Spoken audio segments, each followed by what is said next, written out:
This update brought to you by General RV Center. The St. Augustine Yellow Jackets continued their unbeaten season on Friday night, improving to 10-0 with a 52-14 playoff victory over Middleburg. The Yellow Jackets got a huge performance on the ground from running back Devontae Lyons, who had a 95-yard touchdown run. St. Aug head coach Brian Braddock with 1010XL after the game. You know, Devontae, he can do special things with the ball. The 95-yard run was certainly a highlight of the night for him. It was pretty cool to see. St. Augustine head coach Brian Braddock. The 10-0 Yellow Jackets will host Pensacola Escambia in the second round on Friday night. It's 66 degrees at 3 o'clock. Time and temp brought to you by Bueller Air Conditioning. Stay cooler with Bueller. 1010XL is presented by Farah & Farah, exclusive injury law firm of the Jacksonville Jaguars. Protecting you and your family. Call 396-5555. Jacksonville.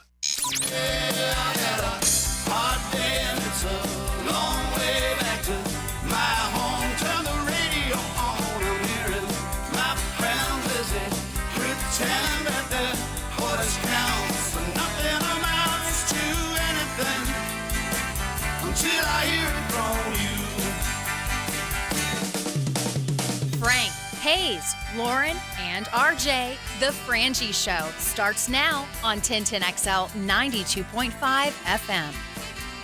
Hey, welcome in. Glad you're along for the ride on a Monday installment of the program.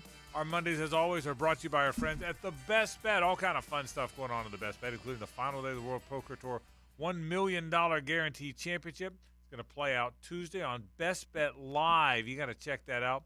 And, of course, don't miss the 11th annual $300 no-limit hold'em Turkey Bowl with bounties on Thanksgiving Day. That is at Best Bet Jacksonville. It begins at 7 p.m. Frank, Frangie, Hayes, Carlyon, Lauren Brooks back from vacation. How was it? It was great, thank you. Kayaking, canoeing? Yes, submarines? Canoeing. Yeah, no submarines, but maybe next time. Okay. But yeah, it was lovely and had a great time camping. It was great. Outstanding. Yeah. Are you refreshed? Very Don't refreshed. people get refreshed on vacation? Yeah. I think so. I think recharge, that's the idea. recharge. Recharge. Yeah, absolutely. Okay. I took time away from staring in the computer screen and a phone and just enjoyed nature. We rode bikes and it was lovely. And plus, where we stayed at Fort McAllister State Park, it was right along the Ogeechee River. Yeah. So we had sunrises and sunsets that you could visibly see Awesome. each day, which I love. Well, that's awesome. And I saw you in the press box yesterday, so you came back for that. Yes, I'm so glad I was there Yeah, in how was person that? for that. How about that? How about that one? No big deal. Yeah, no big deal. Yeah, We're on to Tennessee. On to Tennessee. And by the way, that's correct. I got a lot of thoughts about it, but what a surprise! Not surprising that they lost. I didn't think they were going to win that game, but what a surprising way it turned out. So we'll certainly talk Jags. Everyone's talking about Jags. A lot of meltdowns around town today. And in fairness to Jag fan, we are in the meltdown era. Mm-hmm. If you lose a game in any sport, any time, any place, any country, any city, any state, you melt down. Is that safe? It is safe. I can tell you as somebody that writes about these games. So what I wrote yesterday, I knew was going to get crushed. Right. And that's fine. Because it was something defending them. Right. And you were, And in this day and age, if I had written fire him and this bench this guy and this guy stinks and this is an awful disaster, then it would have been met with universal pretty much acceptance. Correct. But since it was like look, they had just won 5 games. Right. If I told you from now until eternity that this team was going to have a disaster, then win 5 in a row, then have a disaster, right. you would take that until the end of time. Well, I'll say this, and again, this isn't just Gator people, and I've been this guy too, by the way. We've all been this guy. But nothing makes angry fan angrier than you not being angry with Right, them. exactly. Nothing, Than being told calm down. There's nothing that makes angry fan angrier Right. than you not being angry with them. I wrote a tweet on Saturday night that said about Florida that despite how abysmal the coaching has been at times, I'm astounded at how bad the talent level has gotten. And you would have thought in the minds of some I was defending the coaches. And I clearly said this is not defending the coaches. It's just so, but I hear you. But I got a lot of thought. But that doesn't change the fact that they played miserably. Oh, yeah. I mean, it was a very poor performance. And why did it happen? We'll certainly get to that today. It was a very poor performance. by the Jaguars. But again, you're going to lay. It's a 17-game schedule. You're going to, so I kind of see it the way you see it. So we'll talk a little bit about that. I will tell you, and this is, and again, I'm not. I said all week long, I hope Jaguar fans show up so it doesn't look like a 49er crowd, and it was probably 60-40. This isn't a knock on Jaguar fan, but I will say this. And I was talking to Taylor a minute ago. Taylor went out with a bunch of friends over the weekend. She tell you this story? No. She went out with a bunch of friends over the weekend. There were 49ers fans everywhere. Rather than mad at Jaguar fan there was a good Jaguar crowd was at that game. Jaguar fans were there. It's a real tip of the cap to the 49ers, the way they travel or the way I say travel. Travel's probably the wrong word. That's probably the wrong verb. The way they exist everywhere, because that's like the Steelers. Steeler fans don't travel everywhere. They just are everywhere. I've told that story before, and I always knew that. I think the 49ers, there's more of them. I think there's more 49ers than Steelers. I think there's more 49ers. I think Steelers, Cowboys, Giants. I always thought the Steelers were first. And I think there's more 49er fans. And, again, that's not a knock on Jaguars. I think Dan and Jeff were talking. I was listening to the drill this morning. They made a great point. The 49ers opened the season this year in Pittsburgh, and apparently it looked just like that. So wherever they go, it's like. So it's not a shame on the Jaguar fan thing. It's just. But I will say this: God bless those 49er fans wherever they go. I don't know where they're playing next, but you know what I mean. I mean, they were everywhere. And again, I don't think that's just because they're in Jacksonville. I think wherever the 49ers play, that's how it looks. Well, it makes sense that they would have that. They were basically the team of the 80s. That's right. That's exactly right. And all those, people that, grew up watching them then now have disposable income. And if you, do happen to live in San Francisco or have ever lived in San Francisco, then a vacation to Jacksonville must feel like it's free. Yeah. Because you've been used to such a high cost of living that, to pretty much travel anywhere is going to be less expensive than what you're used to in San Fran. So, I think all that factors in. But look, I mean, they owned a decade in the NFL. When you do that, you're gonna have a bunch of fans who are like, yeah, I'll be a 49ers fan, and and so I think it's that. But yeah, it's not uncommon. It's not a Jacksonville specific thing. Wherever they go. Yeah, and I still felt like if the Jaguars had played well, correct, they would have had the crowd advantage. The Jags advantage. had a good. It was a good crowd of Jags. The Jags just gave the fans nothing to cheer about. It was a good crowd. I agree. It was a good crowd of Jaguar fans. 100% agree with that. Just played lousy. So sometimes you play. I talked about it a lot today. Sometimes you just play lousy. There's reasons why you played lousy, and we'll get to some of those. That's our job. But sometimes you just play lousy. So a tough game for the Jags. But I did check. I looked up the rules. It only counts as one loss. No matter how much you lose by, it only counts as one loss. So, but what it really does is heighten the importance of this week's game. And we'll talk about that on the air as we go on today. But it really heightens the importance of this week's game.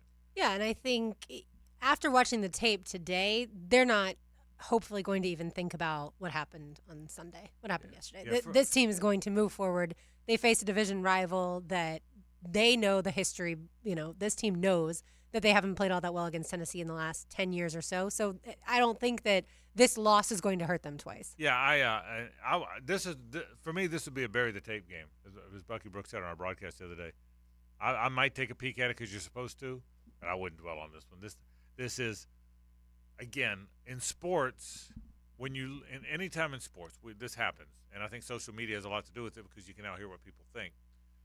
Every game is a referendum on who you are.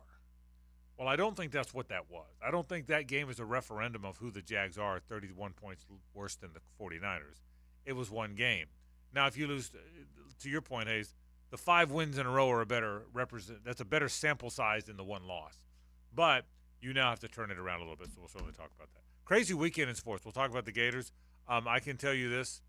I've been in the media business 42 years, radio 36. I can honestly tell you, I never thought there'd be a time in my lifetime that I saw one player have 600 yards of total offense in a game. I didn't think it was possible.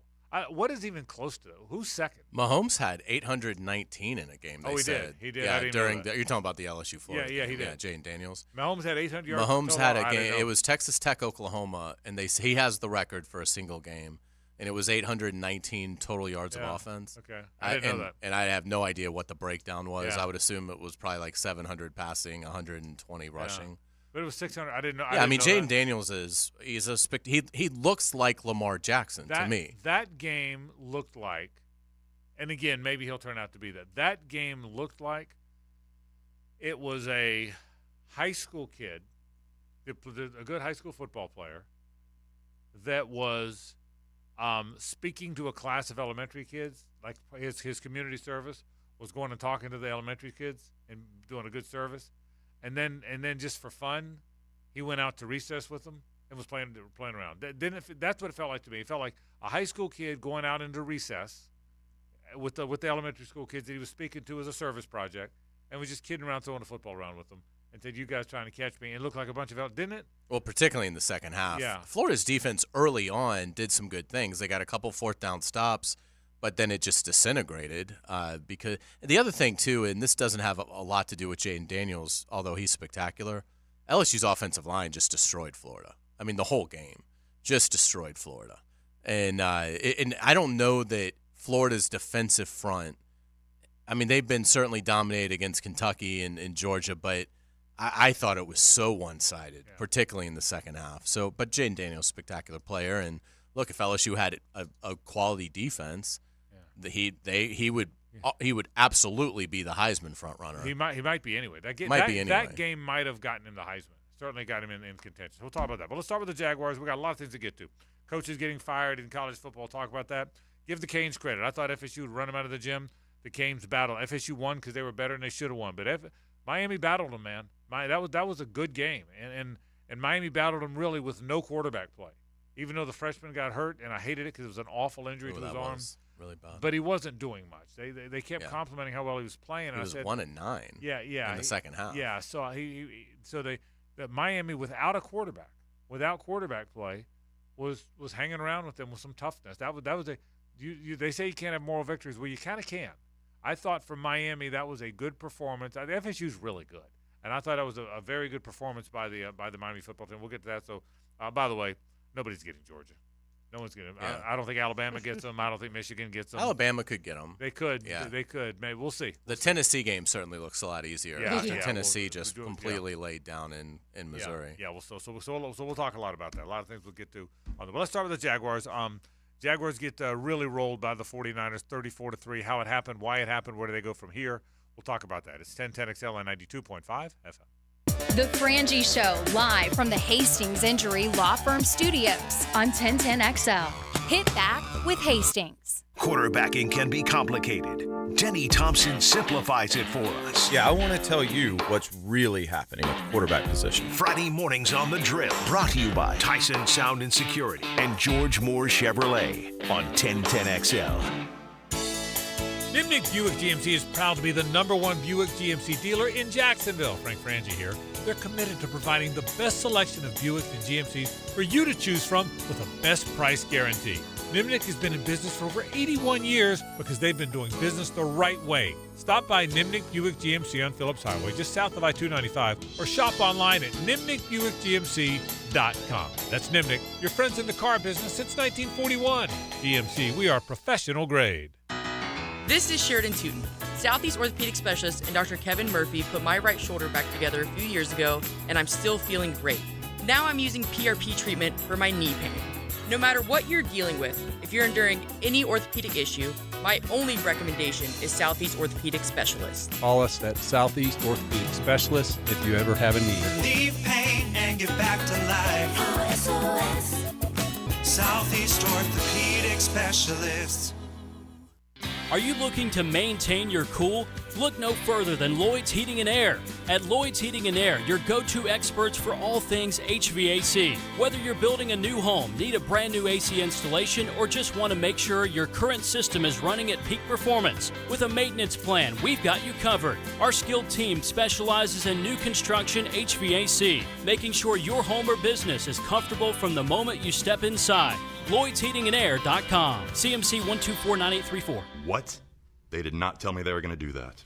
I need a new bank. Well, actually, One-to-One Financial doesn't do the usual bank surprises because we're not a bank. We're a credit union. And that means lower loan interest, things like free checking and member rewards, and of course, total investment back into our community.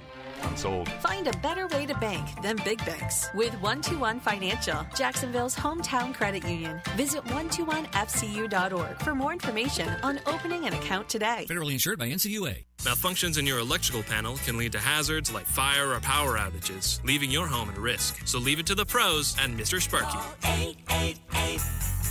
8Sparky. Your on-time electrician, Mr. Sparky of the First Coast. There are only 10 Friday nights in a high school football season. That's why everyone counts. After the game, join Hacker and Andrew Gibson. Southeast Orthopedic Specialists Friday Night Lights. Brought to you by Duck Duck Rooter Plumbing, Septic and Air Conditioning on 1010XL. If you need an insurance agent, I'll recommend the best guy in town, State Farm agent Craig Dewhurst. Call him at 940-9740. Really good guy, really good agent. Life insurance, homeowners, automotive, you name it, he'll handle it for you. Tell him what you need. He'll assess your whole situation. What kind of coverage do you need? How much coverage? What should your deductible be? What do you make and how does it fit your cost and your rates? You will love dealing with Craig. What a nice guy he is and how he'll help you get the right answers. The best in the business. Craig Dewhurst from State Farm, 940-9740. Do you love sports? Do you also love wings? Enjoy the best wings in Jacksonville in Miramar, Mandarin, and Oakleaf at Players Grill. Watch your favorite teams and enjoy burgers, pizza, salads, and of course, wings. Players Grill, where the neighborhood meets. Hey sports fans, it's Hayes Carline from MyBookie. Thanksgiving is almost here. It's time to feast on football and stuff your pockets with MyBookie. The best part is you don't need to be a sports guru to win. You can cash in on everything from politics to your favorite TV shows and then some. Picture this, not just watching games, but turning every second into a potential win. With MyBookie, you can stream the games and live bet them, turn any game day into a payday. Live betting can be some of the most lucrative bets you can make. If a favorite goes down early in the game, that may be the edge you need to bet a comeback. Ready to up your game? Sign up today and make your first deposit with promo code 1010XL for a sweet deposit bonus up to $1,000. That's promo code 1010XL to claim your bonus. This is no ordinary promo code. It's your secret weapon for an extra edge. And remember, good friends don't let friends win alone, so have your buddies use your referral link to become eligible for an additional bonus on their first deposit. Bet anywhere, anytime, and on absolutely anything, only with MyBookie. Whether you are looking for a job or an employer trying to hire, there's only one stop in Jacksonville, Remedy Staffing. Labor trends keep us guessing. As employers, the job market's been strong. So what does that mean for workers' availability? If you're interested in the workforce solutions or how the Remedy team can help you, call or text Crystal at 904-329-9802. 329-9802, Remedy Staffing. Hey, hon, our new True Flame Grill from CSS is installed and ready to go. I still can't believe what a great deal we got from CSS. They're always so good to us. Well, they said the new True Flame Grills redefine value from premium craftsmanship. I mean, look at this thing. Multiple heat zone separators, stainless steel to withstand the weather. A lifetime warranty and cool lighting so we can grill at night. Okay, let's get cooking. True Flame Grills. See them today at CSS Fireplaces and Outdoor Living. In this moment,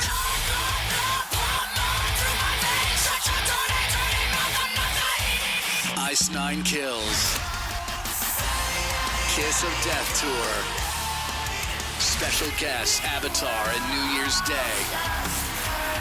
Friday, November 17th, Daly's Place. Tickets on sale now at Ticketmaster.com. In this moment, Ice 9 Kills. Live in concert. 1010XL is presented by Farah and Farah, exclusive injury law firm of the Jacksonville Jaguars. Protecting you and your family. Call 396-5555. Jacksonville. Dropping is Trevor, and he fires at the last minute, tipped and picked off. That's a disaster. It seemed like everything went wrong, and we right when we got momentum, we just shot ourselves in the foot. I take a lot of responsibility for it. Played really, really bad today. That ball is going to be caught. That is George Kittle, and that is going to be a touchdown. We're still trying to get there, and I told the team, again, we haven't done anything here. To me, this will be, in some ways, good for our players. A little bit of a wake-up call. The ball came out. Christian fumbled the ball. The 49ers have picked it up. They are running it back. Touchdown. Nobody wants to go out and coach that way. Nobody wants to go out and play that way. Nobody wants to go out and lose that way. We have too much pride. And we got to bounce back and play better next week. We got another home game next week, so we got that opportunity to play well. It's a division game too. The dreary day will come to an end. After a game like this, you got to get back to work. It's a Best Bet Monday on The Frangie Show with fantastic locations in Jacksonville, Orange Park, and now in St. Augustine. It's Best Bet. That's kind of the way it sounded yesterday. The Jags lose 34-3 to the San Francisco 49ers. They dropped to 6-3. All right. First things first, you kind of hit it. Hey, it's not time to panic. It's only one game, but you got to get it turned around. And I feel that way too. Don't forget they lost 5 in a row just because you lost one game badly. Having said that, there are some concerns. Number one, and I think it's concern number one for me because I think it's leading to the other stuff. I don't think the offensive line's playing well. I think that is. I think now they played a really good defensive front. Yesterday I was doing my boards last week. Cleveland Ferrell and Javon Kinlaw are backups on the 49ers. They're backup players. They're first-round draft picks. They've got first-rounders backing up the starters.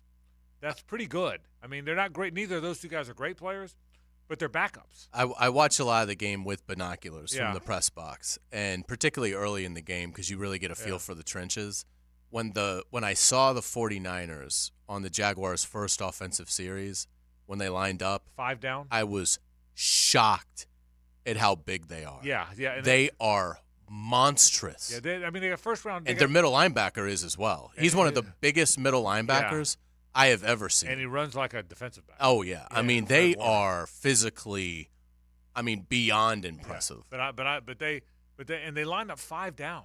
Did you see that? They lined up 5 down linemen with 5 guys with the hand on the ground. I've hardly ever seen that. So they have a good football team. There's no getting around that. But I thought the offensive line struggled. What I sense is happening is Trevor Lawrence knows the pocket isn't going to be there very long, if there's one at all. That makes you jumpy. When quarterbacks get happy feet, they don't get happy feet because they're fearful of getting hurt. I tell people this all the time. It's not a courage thing. They're not. You don't play this game if you're not courageous. It's a worrying I'm not going to have time to get the pass off thing, so I better get jumpy and get out of here. I thought from the get-go there was no rhythm in the passing game. Trevor did not play well. He panicked a few times, which he doesn't usually. Trevor Lawrence is a good player, by the way. It's one game. But I thought the reason the numbers aren't great this year, the 9 touchdowns, 6 picks, which obviously those aren't the numbers you want on either side, is because I just don't think he's had clean pockets, and I don't think he's had confidence that there's going to be clean pockets. Brock Purdy's good, but he had all day yesterday. I mean, he had clean pockets, I thought, yesterday. So I think the offensive line concerns me. The second thing is they are a different team at wide receiver without Zay Jones. They're a different team. Calvin Ridley has had a hard time being a factor. I think he's way more of a factor when Zay's on the field. So for me, I think most of the defense is still pretty good. I thought the defense hung around. It was 10-3 for the longest time in the first half. The first half ended 13-3. You're in a 13-3 game. 13-3 is not a debacle by any stretch. And then they hit the big play to Kittle, which opened up this. But I did not think the defense, until it got out of hand at the end, I thought the defense was okay. You can't turn it over 4 times. So I'm not worried about the defense at all. I'm not worried about the running back position. I worry a little bit about the passing game, and that starts with the offensive line. I thought they got out physical. I thought they got out toughed. And I worry a little bit about the line. Again, I'm trying to look at this thing in totality, not just one Sunday afternoon. I don't know that the offensive line has been particularly good at all. Now, they've moved guys all over the place. But if there's one concern for me, it's the offensive line, and I think that has trickled to the quarterback position. If the offensive line isn't protecting, at some point the quarterback's going to get a little jittery and jumpy. And, again, not because he's afraid of getting hurt or hit, but because he doesn't think he's going to have enough time to get the pass off, which makes you leave the pocket earlier than you needed to. And he made a handful of really bad plays based on, in my mind, either A, the protection broke down, B, nobody was open, or C, he had protection, they were open, he couldn't find them. It's unlikely it was C very often. Now, again, I've got the ball. I didn't watch downfield. Y'all were both at the game, so y'all could see. Did y'all sense there were guys open he didn't see? No.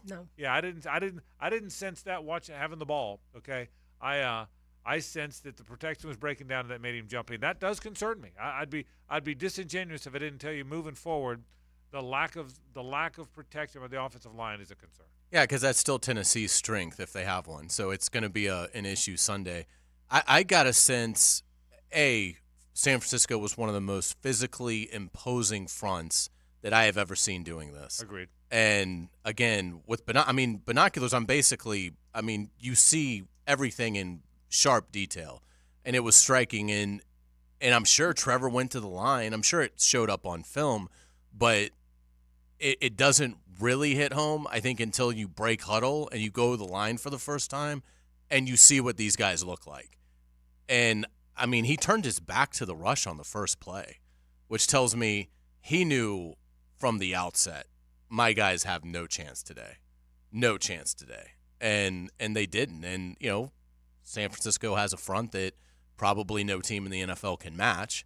So hopefully this won't be, an issue to this level of mismatch. But it was men against boys. In terms of how you fix it, they've got to get over the we don't want to hurt his feelings thing. They've got to make Walker Little the swing tackle, and he is a good tackle. It's a unique situation. You traded for Ezra Cleveland. Now, I get not starting him the first week that he arrives. He's got to go through a practice. He's got to get used to things. But he'd been playing prior to the toe injury. So, and it seems like he's cleared now. He's not on the injury report. So you traded for Ezra Cleveland for a reason. He is a left guard. He has been doing this in the NFL for 4 years. It's time. It's time to have a left guard playing left guard, not an offensive tackle playing left guard. And the long-term plan for Walker Little is not to play guard anyway. So I don't get the logic of, well, we can't take him off the field. What benefit is it for him to play left guard if he's playing left tackle in all likelihood next year when you move on from Cam Robinson? So as much as it might sting his pride, Walker Little should be the swing tackle. And you go Cam Robinson at left, Ezra Cleveland at left guard, obviously Fortner Sheriff, and then Anton Harrison. And Walker Little is your swing. And you could even employ Walker Little if you wanted to do some jumbo sets. I'd like to see Walker Little lined up at tight end and run, behind him and Cam Robinson and Ezra Cleveland on some short yardage things. But that's where I think they've got to get to. You have a player playing left guard that is not a left guard. And he might have the athletic ability to do it, but it is completely different than playing tackle. And I just think all you're going to do, you're just prolonging it. If you don't make the move, you're just going to – and it's not all on Walker Little. Fortner's getting dominated physically. Sheriff isn't the same player that he was. It's not all left guard, but I think that's the easiest fix because you're not benching Fortner and you're not benching Sheriff. So the only way you're going to get better here is left guard. You traded for a left guard at the deadline. So play him and play Ezra Cleveland and make Walker Little a swing tackle. Yeah, I was looking on the sideline, and I watched Ezra Cleveland standing next to Tyler Shatley for much of the game, and I kept waiting, honestly, for him to go in because it was so incredibly bad. I thought, all right, like you said, I'm not surprised he didn't start. But at some point in time, your quarterback is getting killed. You've got to at least help him a little bit and see what you've got in Ezra Cleveland if you put him in there. And obviously, the offensive line woes also led to the Jaguars not being able to run the ball whatsoever. Yeah, I think, and again, I'm not trying to hang it all. Everyone's trying. I'm not trying to hang it all on that group, but I do get the sense that Trevor's struggling play, the lack of running game, has a lot to do with the line. Now, again, they made some mistakes. Trevor's got to take better care of the ball. That's become an issue. You got to put the ball away. It's not easy because you're getting hit from behind, but the quarterbacks have a sense of how to do it and how to put it away and not to fumble. You can't make those choices. He panicked on the ball. Bigsby has struggled in many fronts, but that one wasn't his fault. That was a fastball off his hand, and there's no way you're going to catch that thing. And Trevor's got to know two things on that play. Trevor's got to know that play's not there. The reason he forced it is he knew it was 3rd and a half yard, and it was about to be 4th and 8. That's why he let go of the ball, because he didn't want 4th and 8. And so I think he's thinking it's either caught or incomplete, and we have 4th and a yard, and it wound up being an interception. I'd like to see a better effort from Bigsby on that. Yeah. I thought I thought he could have done more than I get it. It was a fastball. It was a high fastball. But I'd like to see Tank Bigsby do more on that play. You do wonder if it's Johnson or ETN, more seasoned backs, do they catch that ball or at least knock it to the point where it doesn't get intercepted? From my standpoint, I don't think there's anything you could have done with that. And again, Bigsby's had plenty of problems. And I would play 25 ahead of him. I would play Dearness Johnson ahead of him. I think he should get more touches, period. Yeah, I would play Dearness Johnson ahead of Bigsby. But I thought on that play there wasn't anything he could have done. But either way, the other big concern on that play was 3rd and a half yard. That's two. Obviously, they were in 4-down territory. That's 2 running plays to get a half yard, and they were afraid to try it. I think that's the concern, is that the short yardage offense has been a bugaboo all year. And that was and again, to your point, Hayes, you're playing a really good defensive front, making it even harder. But 3rd and a half yard when you're in 4-down territory, which, by the way, does anybody punt anymore? Nobody punts anymore. There's no more punts. No. There's no more short field goals. I mean, everyone goes for everything now. It's kind of fun. It's fun if you're good in short yardage situations. But you knew that was a 4-down territory based on the circumstance. Run it twice, and they were afraid to do it, and which means the play callers, Doug and Press, didn't think they could block him. And that's the larger concern. The larger concern is you can't block him, and how do you get that fixed? I do think they need Zay Jones back. I think he aids Calvin Ridley, who I'm surprised Calvin hadn't been more of a factor. But the passing game hasn't been a factor. Someone told me, are you surprised with Ridley? The passing game has not been a big factor this year. It just that's a bigger surprise to me than one player, is that overall the passing game has not hit a rhythm, and we're 9 games in. I find it stunning as well, and I keep thinking that they're going to hit their stride, and I haven't given up on that. But in looking at it, Doug defended Calvin today in terms of the penalties he's drawn. He says, he's drawn 9 penalties this year for over 100 yards, and obviously that doesn't factor into his stats. So I think it's still there. Christian Kirk, that was another play. You fumble a ball there, you're going in for a touchdown. In all likelihood, you're inside the 15-yard line, and you lose that ball. So, the blame was to be spread around. Again, I will say this. I'm going to amend something I said last week because it was wrong. Last week I said, to me, the Jaguars have gotten to a point where if they played anybody in a best-of-7 series, I think they would, at the minimum, take a team 6-7 games in. They can lose to anybody. That's sort of the nature of the NFL. So that doesn't really tell you anything about how good you think a team is, because then anybody can beat anybody. But to me, in a 7-game series, I think there's only a few teams that would beat the Jaguars, and the teams that would, I think the Jaguars would take them very deep. Even the Chiefs. I think they would take the Chiefs deep into a series.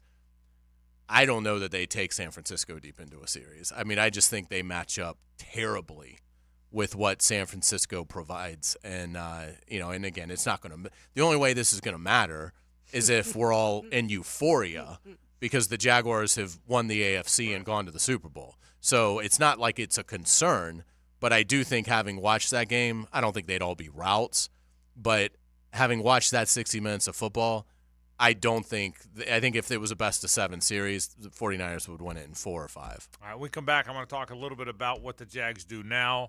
The Titans coming in. Don't look now, but the Texans are 1 game back, have beat you head-to-head, and have you at their place a week from Sunday. So all of a sudden, the storyline is never count on the math early because the math always changes. You just got to keep winning game after game after game. But suddenly the AFC South is interesting. We'll talk about that. We'll talk about the league. Got a lot of thoughts about that after this. Stay with us. The Frangie Show, live from the Hastings Injury Law Firm Studios on 1010XL. Hit back with Hastings. There's an energy and drama to play-by-play sports. This crowd, a big factor. You never know what's going to happen. Wow! Feel the energy on 1010XL, Jacksonville Sports Radio. W's and L's are what it's all about in football season, and you want to be a winner. Well, don't forget about calling Florida Home AC at 777-4300 before all your friends come over and that AC or heating unit conks out. You'll have that L on your forehead, and that stinks. Make sure your AC can handle the heat and invite the gang over for a win. Florida Home AC, the official AC partner of the Jaguars, with prompt and quick service to make sure you stay cool in the heat and warm in the winter.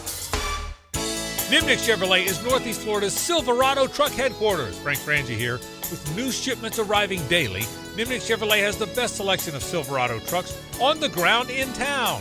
Nimnick Chevrolet is conveniently located on the corner of Park and Cassett Avenue or online at nimnickchevy.com. Nimnick Chevrolet is family-owned and operated. No one cares more about their customers before and after the sale. That's Nimnick, your friends in the car business since 1941. Chevy, find new roads. I had a question about my insurance the other day, so I called my new State Farm agent. And would you believe I talked to the same person who remembered my name? They said that was called service. And then they asked if my dog Max was over his cold. They called that service too. And then they helped me find ways to save on my home and auto coverage. I asked State Farm what they called that. They said service. Call State Farm agent Randy Taylor in Jacksonville at 642-2400.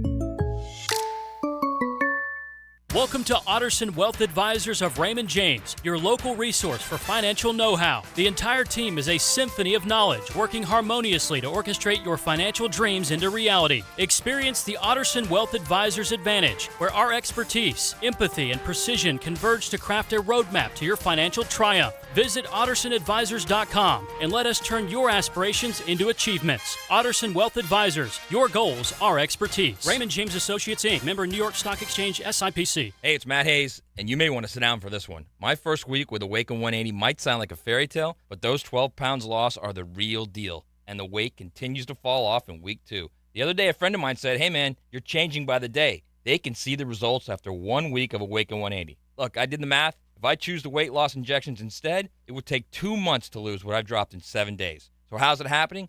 I'm eating to lose weight. That's how Awaken 180 works. I have a personal coach and game plan, and so will you. And the pounds are looking for the exit road. And the best part is, they won't loop back. Get down to your ideal weight fast and safely, and they'll teach you how to keep it off with free lifetime support. That's right, free lifetime support. There's no supplements, suppressants, or medications. Just a safe, simple weight loss program that can work for anyone. I'm not just losing it, I'm living it. If you want in on these results, do what Mike Dempsey and I did. Call Awaken 180 at 844-346-1800 or online at awaken180weightloss.com.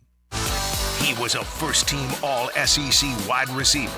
Hit me, I'm open. Former Gator Chris Doring joins Dan and Jeff on The Drill, Tuesday mornings on 1010XL. Brought to you by the personal injury attorneys of Farah and Farah. Hey guys, Daniel here from Fourscore. Are you looking for the perfect place to host your corporate holiday party this season? Look no further than Fourscore Golf Tavern. Our spacious venue offers eats, drinks, and multi-simulator gaming. With only a few spots left, now's the perfect time to secure your booking.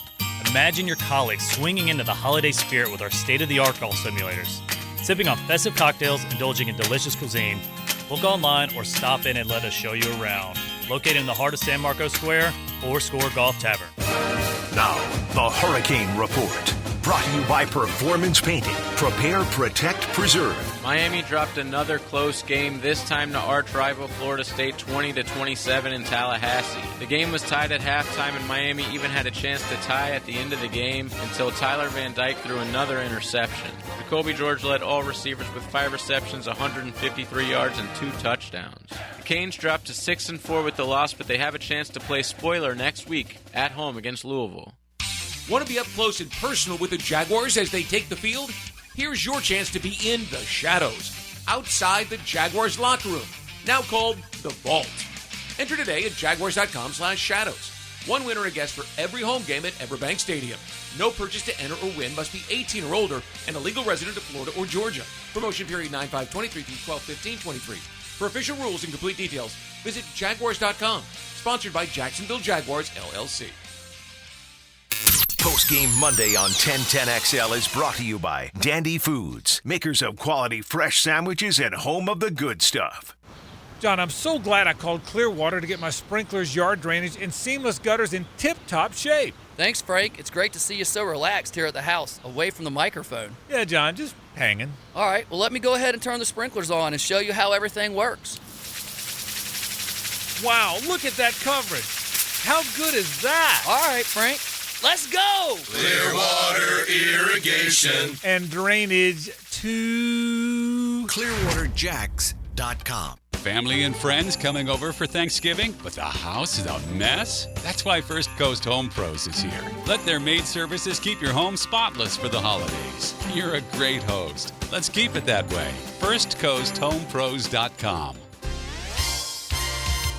Hey, it's Mike Dempsey, and you know how I feel about Pella Windows and Doors. Great design, strongest warranties, and the highest quality product. I even chose Pella Windows for my own home. And whether you're a homeowner replacing windows or building a new home or a trade professional working with clients, I know the design experts at Pella will help your project run smoothly and look great. Visit PellaJacks.com or the Pella showroom on Phillips Highway. That's Pella Windows and Doors.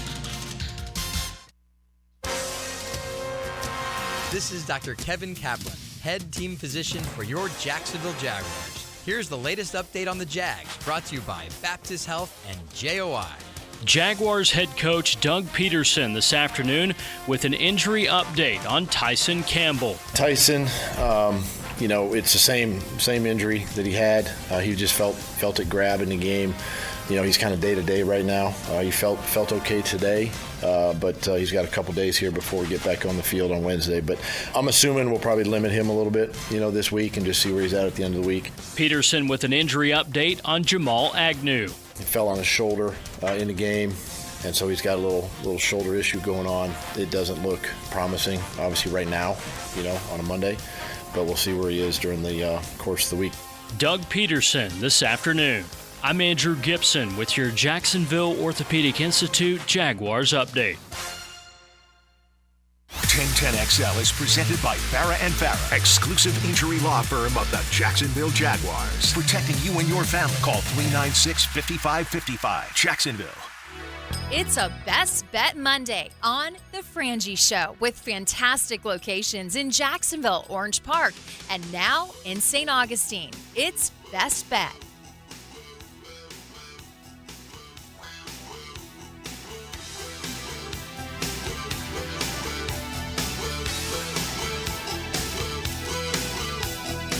It is a Best Bet Monday here on The Frangie Show. $300 early bird high hands at Best Bet Orange Park this Saturday from 9 to 10 a.m., so make sure you get by there. Frank Frangie, Hayes, Carline, RJ Saunders, I am Lauren Brooks. All right, Frank, the AFC South now. The Colts are 5-5 after beating the Patriots over in Germany yesterday morning. The Titans 3-6. We'll talk about them in just a second.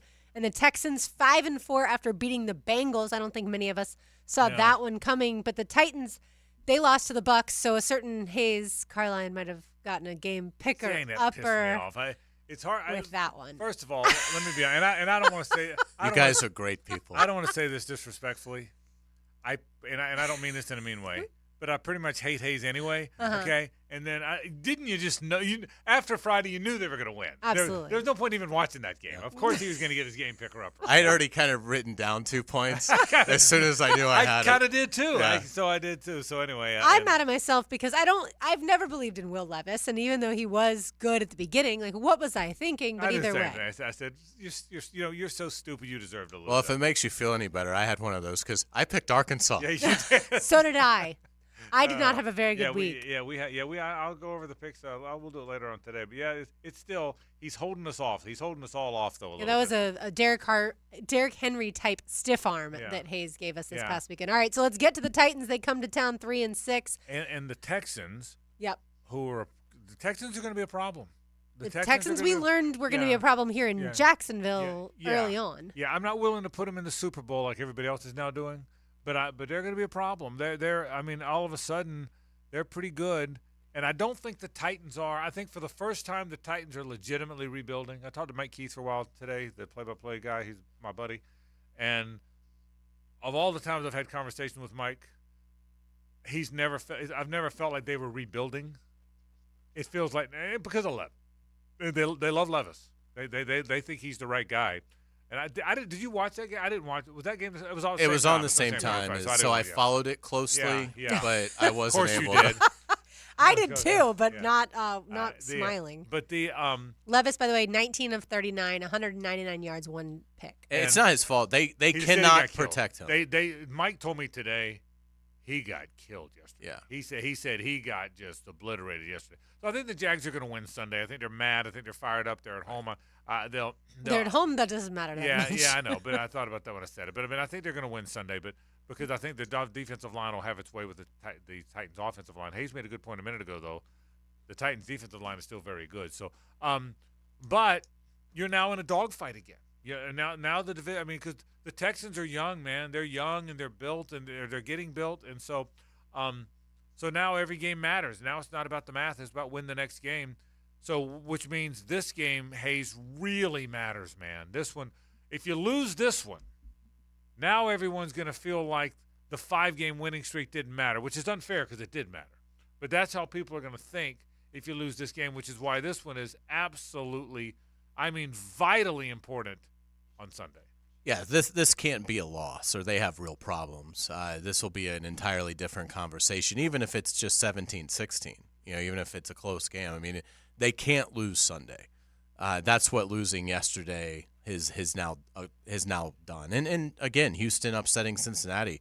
I certainly didn't see that happening. I thought Cincinnati was playing the best football of anybody in the NFL. Burrow looked great, and they had a chance. They rallied down 10 to tie it, but then couldn't. C.J. Stroud just is incredible. I mean, he's legitimately in the MVP race. I mean, forget Rookie of the Year.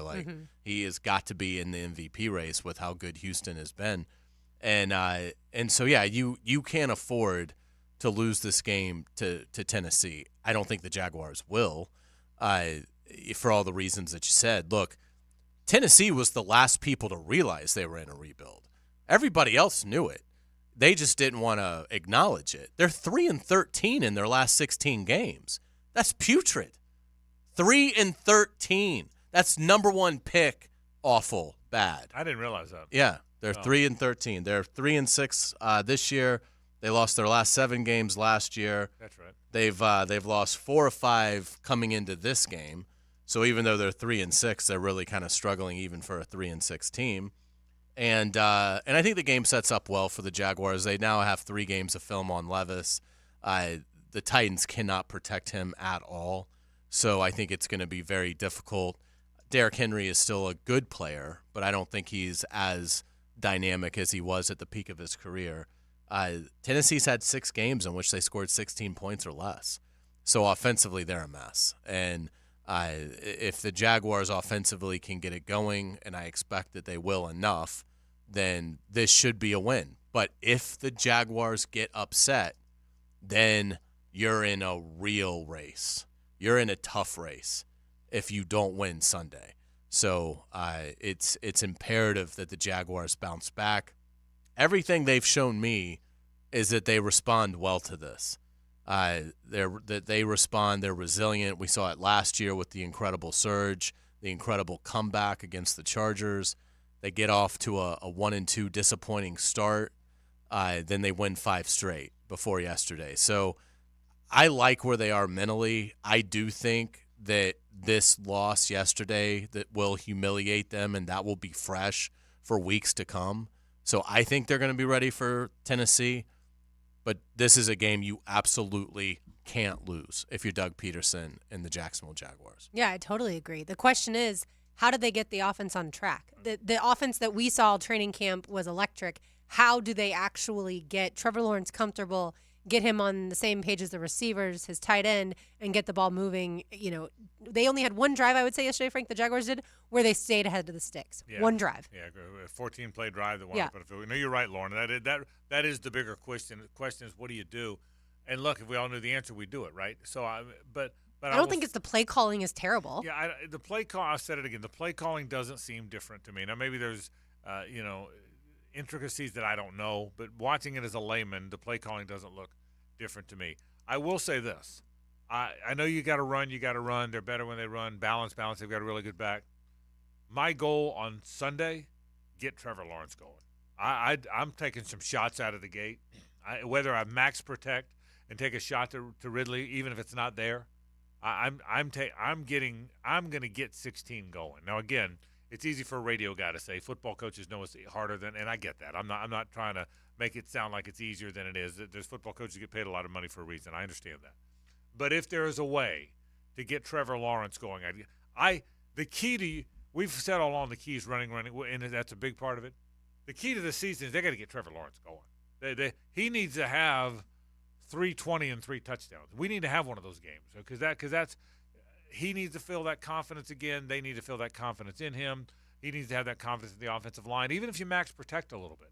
I think you got to get. I think you have to find whatever the smart coaches do, and Doug Peterson's a really smart coach. You got to get 16 going. That's the most important of all you and because I don't think he's the biggest problem. I think the biggest concern is the offensive line. So how do you get him going? Again, to Hayes, to your point, that's a really good defensive front that the Titans have. So how do you get him going against a team that's been pretty good up front? Somehow you got to find a way to get him going. That's the key to these next 8 games, in my opinion. Yeah, and I think there will be ways to get him going. The Bucs didn't get off to the greatest start yesterday, and then they realized, we have Mike Evans, and we have Chris Godwin, and they got those players involved, and good things happened. So the Titans can be beaten through the air, and so I think it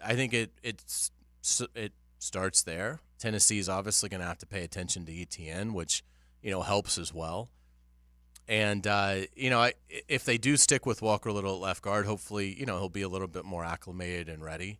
And we'll see. Simmons is going to be a tough assignment for Fortner and Sheriff. I mean, that's just how it is. Autry and Landry are having good starts. Arden Key is certainly going to be motivated. So protecting Trevor is going to be a challenge, but it's one that I would anticipate the offensive line playing better because of how bad it was yesterday. But I also think there's just going to be a greater sense of urgency overall with the team. So I think everything will be there. I mean, I think ETN it will be in line for a good day. But, yeah, this should be a day where Trevor does look good. He since he's found himself as an NFL player midway through last year, he doesn't have consecutive bad games. So I would think it's going to be a long afternoon for the Titans.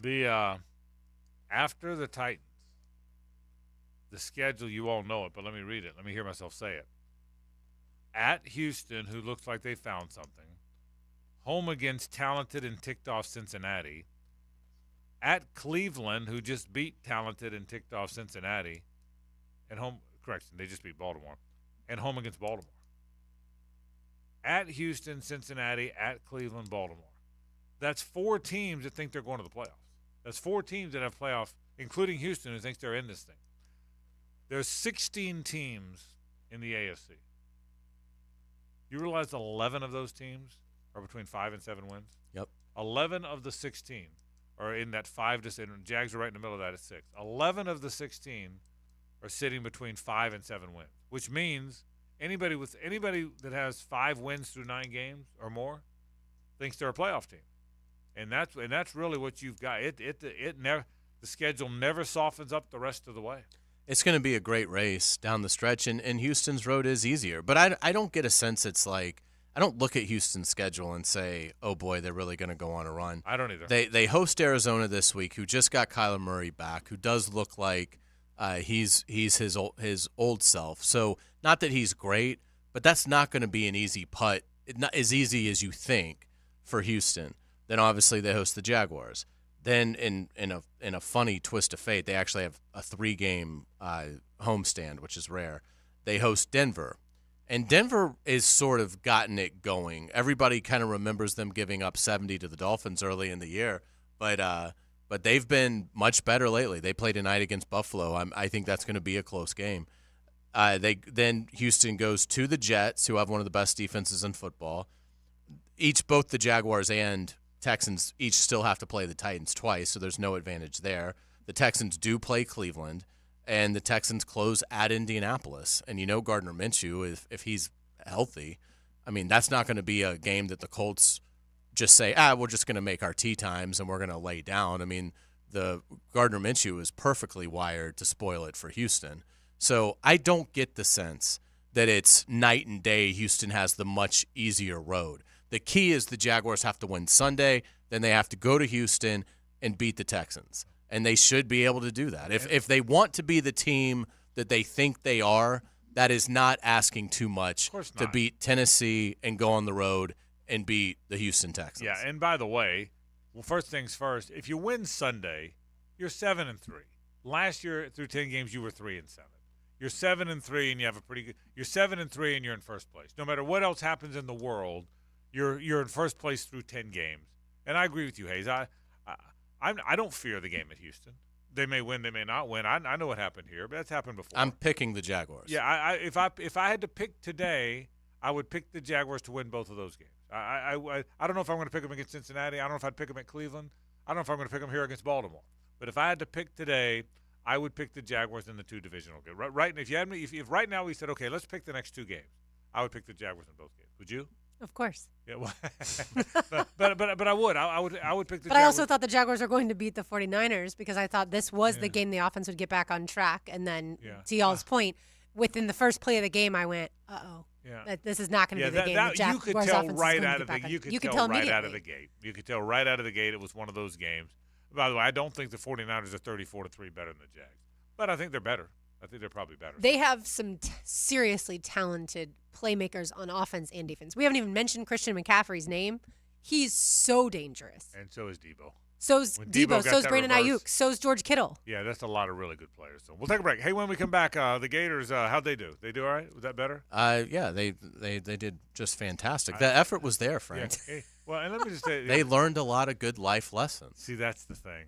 There's growth, and I met with the leadership committee yesterday, and their heads are in a great place. So I don't know why all you can't understand what we're building. And I tell you this too, because it's special. I know the guys in that locker room. And if you don't think this is special, then maybe you shouldn't be a Gators And fan. let me tell you this too, I know the guys in that locker room. They're not quitting. No. Okay. You forgot This is that- the best. You forgot that part. This is the best group I've ever coached. I can tell you, they're not cashing in anything. Yeah, I mean, it's not like Jaden Daniels had 700 yards by Right. himself. Okay. Right, It right. wasn't that. Right. We'll take a break. More in a moment. Stay with us. The Frangie Show, live from the Hastings Injury Law Firm Studios on 1010XL. Hit back with Hastings. On the field, he brought the boom. I'll always be a linebacker at heart. He brings that attitude to the microphone. I'm Jaguars Today's middle linebacker, Kyle McManus. Friday from 10 to noon. Brought to you by Renewal by Anderson Windows and Doors on 1010XL. Did you know the new 2023 Honda Accord Hybrid has an onboard system that charges the battery so you never have to plug it in? When you think Honda, you think quality, value, safety. Now think hybrid. Visit your local Honda dealer and experience the car of tomorrow today. Make a crucial catch against colon cancer. Hicken here for the Borland Gruber Foundation. If you're 45 or older, the ball is in the red zone to get screened. The key to surviving colon cancer, early detection and prevention. 45 is the new 50. Get screened for colon cancer now. The Borland Gruber Foundation is a nonprofit organization devoted to building a healthy and equitable community that is free from colon cancer. Visit BorlandGruberFoundation.com for more. All year long you'll be singing our song. Stay cooler with Bueller. At the head of our class we make it happen fast. Stay cooler with Bueller. For heating and air we always play fair. We make the difference cause we really care. Bueller Air. Stay cooler with Bueller. Hey, sports fans, it's Hayes Carline from MyBookie. Football is in full blast, and so is winning season at MyBookie. It's time to get fired up and get in on the action. Take advantage of their live betting, especially if a heavy favorite gets off to a slow start. They also have great referral bonuses, so get your friends going with MyBookie. And if you haven't signed up, go to mybookie.ag and register for a free account. Use promo code 1010XL to grab a welcome bonus up to $1,000. Let's take a look at some updated MyBookie lines. The Jaguars are a 6.5-point home favorite against the Titans. The Gators, an 11-point underdog at Missouri. Georgia, a 10-point favorite at Tennessee. Sign up with that promo code 1010XL to claim your deposit bonus. Again, it's a bonus up to $1,000.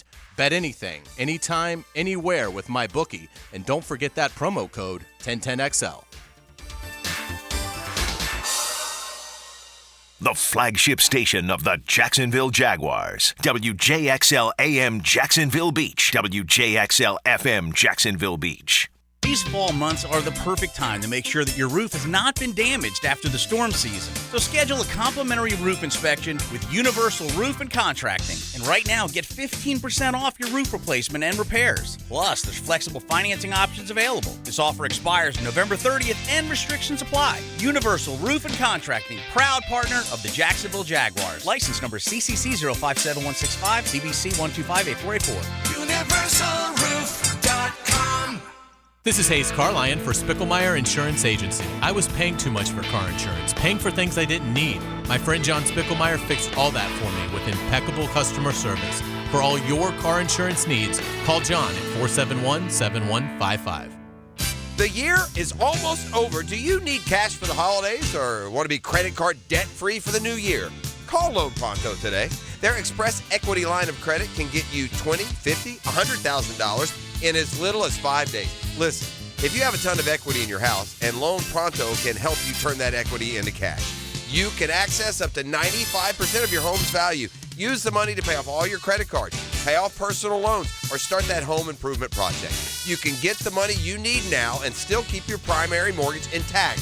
So your 3% rate, it's protected. And with Loan Pronto's Express Equity Line program, 90% of the time, there's no need for an appraisal. So you can get your money super fast. Get the holiday cash you need or pay off all those credit cards before the new year. Get yourself on solid financial footing before the year ends and call Loan Pronto now. 904-999-1508, 904-999-1508 or loanpronto.com. Equal Housing Lender, NLS 1661781, subject to lender approval. They're landing in Jacksonville. Ancient Aliens, live. This Sunday at Florida Theater. The Out of This World Tour. All of you are in this journey with all of us together. Ancient Aliens, Project Earth. Live this Sunday at Florida Theater. Last chance to get your tickets at floridatheater.com. Explore the theory of the extraterrestrial. Ancient Aliens. It's out of this world. This holiday season, let Bono's Catering do the cooking. Bono's has been serving Jacksonville's best barbecue for almost 75 years. Make your holidays easier and more delicious with Bono's smoked turkeys and country hams. Plus, Bono's has limited time holiday sides available. Bono's will prepare everything so you can relax and enjoy the holidays with family and friends.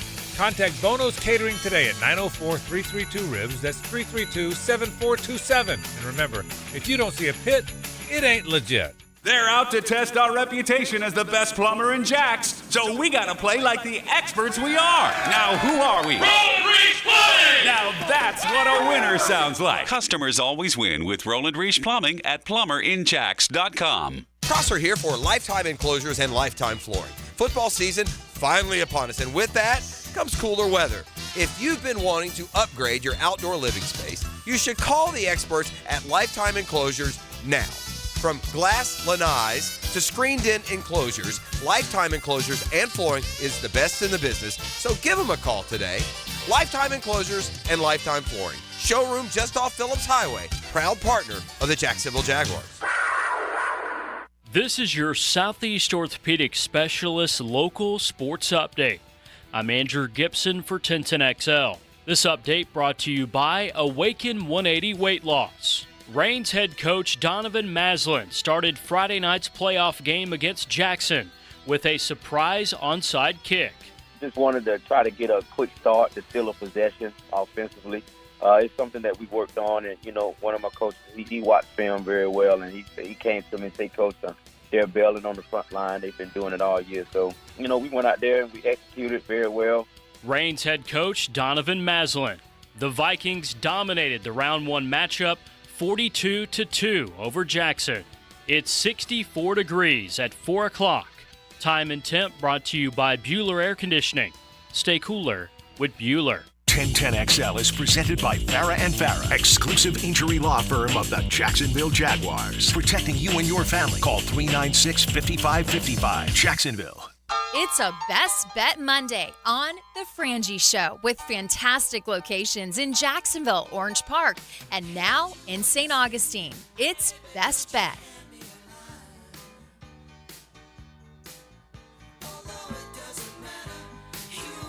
Ray Frangie, Hayes Carline, Lauren Brooks, R.J. Saunders with you. It was a tough one to watch in Baton Rouge. Gators actually led that. Did they lead 28-24 or cut it to 28-24? They led in the third quarter. They led 28-24. We're passing out rings. Yeah, they led 28-24. They scored back-to-back touchdowns.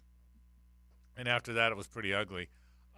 Here's my take on Florida. And we talked about this, Hayes, you, me, and Mark Long in the press box yesterday a little bit. For me, here's what's happened. They gave him control of the program, him being Billy Napier. They gave him control of the program and said, listen, you have all the time you need.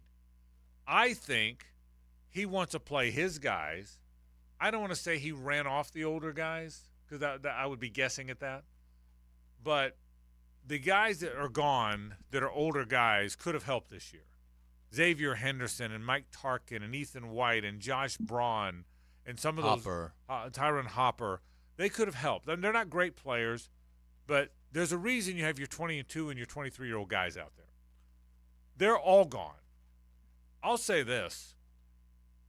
I don't care if it was Hilliard Anthony and Jacquez Green and Fred Taylor. When they came in at night, well, I guess of course a year later, but when Hilliard Anthony and Fred Taylor came in 94, Florida wouldn't have been very good if all of them were freshmen. You know what I mean? They had a lot of older guys too. Kevin Carter was on that team, and I mean Ellis Johnson and Henry McMillan were on that team. They were 22 years old. So combined with the 18-year-old guys, it was a great football team. Well, I think it seems to me, and this may not be what Billy's trying to do, but the way it played out, everybody playing is a kid. And you're good, particularly late in the year, you have no chance. It was, I mean, all those secondary guys, they're freshman safeties and sophomore corners, and I mean, it was a kiddie core. That doesn't mean they won't be good. I try to explain to people the roster. Florida has a roster now that was better than Charlotte, McNeese, and Vanderbilt, about the same as Arkansas and South Carolina, and worse than everybody else they played. And I tweeted that. People say, oh, you're wrong. They've been in the top 15 recruiting every year. That doesn't matter if your old guys are gone and you're playing your 18-year-olds. If you're playing your 18 and 19-year-olds and your roster looks like the 21-year-olds playing at Vanderbilt. And the one older guy you have in the secondary is playing like garbage in Jason Marshall. Yeah, and Jason Marshall's not playing He's very well, supposed to be the leader of that secondary. Kimber. Yeah, Kimber's terrible. Yeah, and he's a veteran player. Yeah. So the truth is, because of all that, the talent is awful. So, but I will say this again, and I'm going to say this loud and clear. Matt Hayes and I were having this discussion. Matt goes, you fire Bill. Matt seems to want to fire Billy Napier. There's no chance.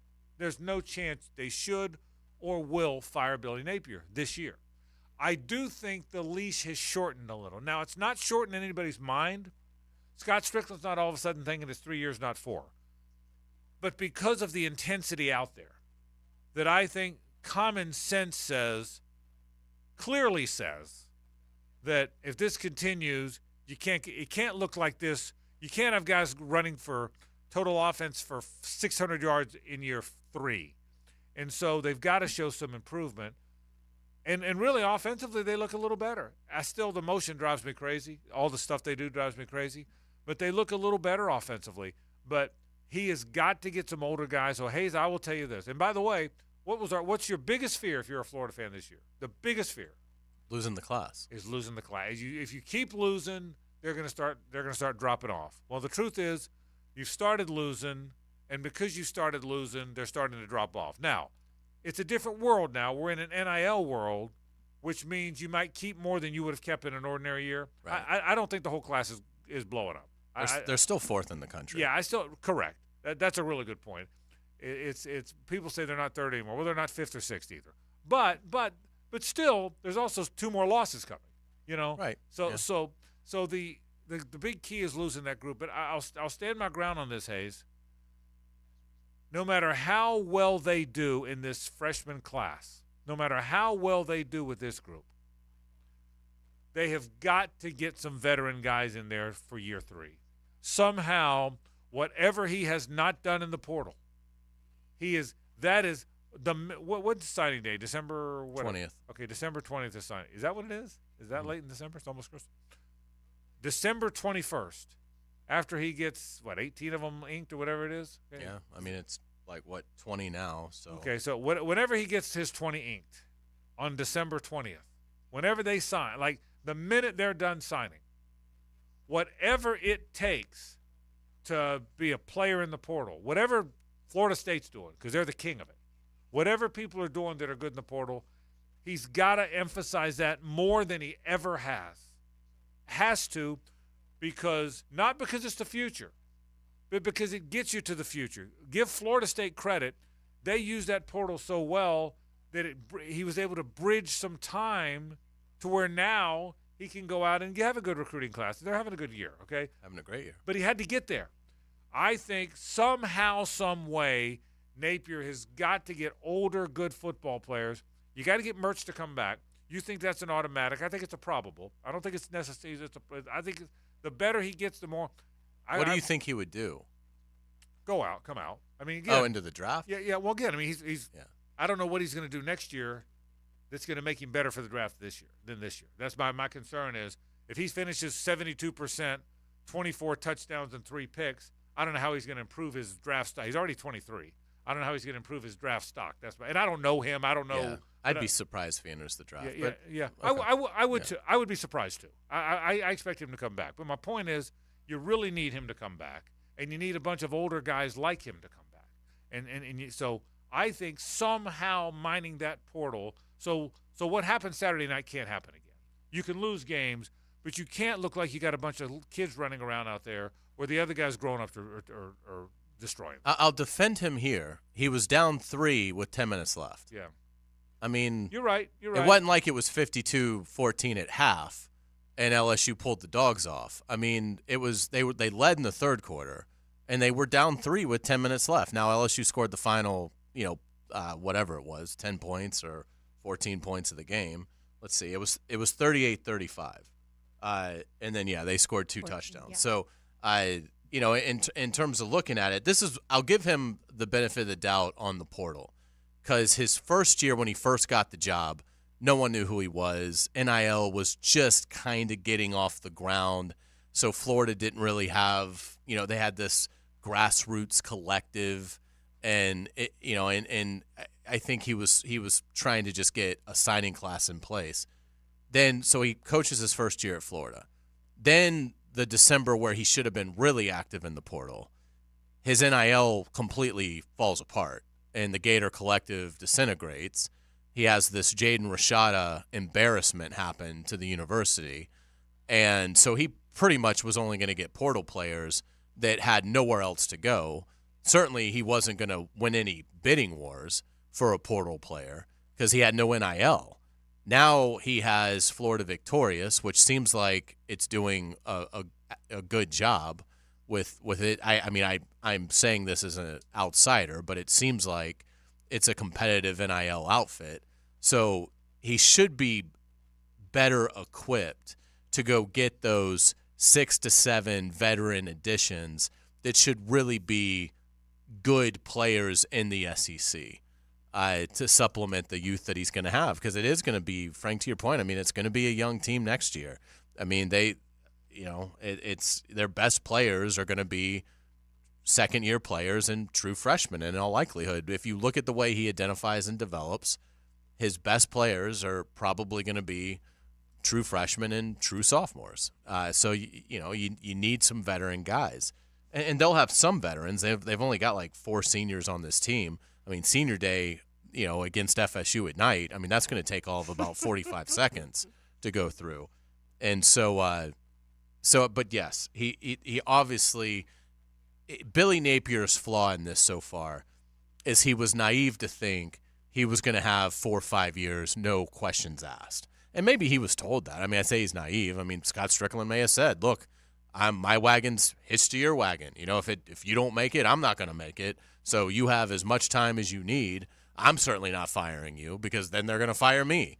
But it was naive in the sense of, in today's day and age, you knew this fan base was not going to tolerate a 2 to 3 year build, and that's what he's given them. Because I don't think they're going to be very good next year. If they win 7 games next year, I'd be surprised. Well, I got a thought on that. Let's say we're late. But I want to stay on the Gators. What has to happen next year? Because I don't think he survives 6-6 next year. I don't either. Yeah, and so that's the concern. Let's talk about it when we come back. Stay with us. 1010 XL 92.5 FM. 11 men work together for one common goal. But inevitably, there is one offensive player of the game. He is a difference maker now. Listen for the Universal Roof and Contracting Offensive Player of the Game. That's how you finish right there. On 1010 XL. The Frangie Show, live from the Hastings Injury Law Firm Studios on 1010 XL. Hit back with Hastings. Save big at Key Buick GMC up to $7,250 all new Buicks. Receive really low APR rates like 1.9% APR financing for 36 months, 4.1% for 48 or 60 months, 5.04% APR for up to 72 months, and enjoy no payments on all new Buicks for 120 days. As always, whenever you purchase a brand new vehicle from Key, whether it's a Buick or GMC, it comes with the lifetime powertrain warranty. Across the street from Tinseltown, Southside and Gate. Get into your comfort zone career at AC Designs. We're hiring certified HVAC technicians and offering up to $2,000 in sign-on bonuses, paid time off, and paid holidays. Voted Jacksonville's best AC and heating company. We're the family-owned business you can call home. Join our team with paid health benefits, 401k matching, competitive pay, and more.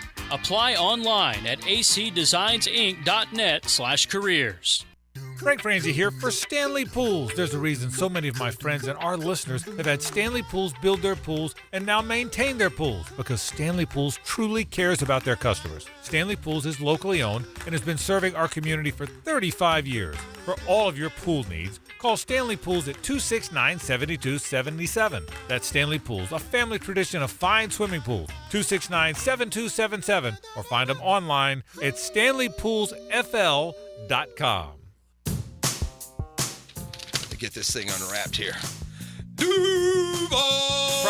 Praz, what in the world are you doing working on your Duval? That's right, Dan. I really identify with Duval. You live in St. John's County, knucklehead. I mean the Duval sub, the Dailies Dash Duval. Turkey, ham, melted cheddar, and habanero jack cheeses. Lettuce, tomato, crispy and fresh, like me. I'm sure there's a Dailies Dash sub that sums you up. The boss. Because, of course. Oven roasted beef, Munster cheese, roasted mushrooms, caramelized onions. It's the boss of all subs. Only available for me. That's just not true. What do you mean? I walked in the other day, screamed, "You know it!" and said, "A boss for a boss." Well, no matter who you are, there is a Dailies Dash sandwich or sub for you. Go find yours. They may even make you a boss. I'm sure they will, because it is Dailies Dash. Where more is better. And you got that right.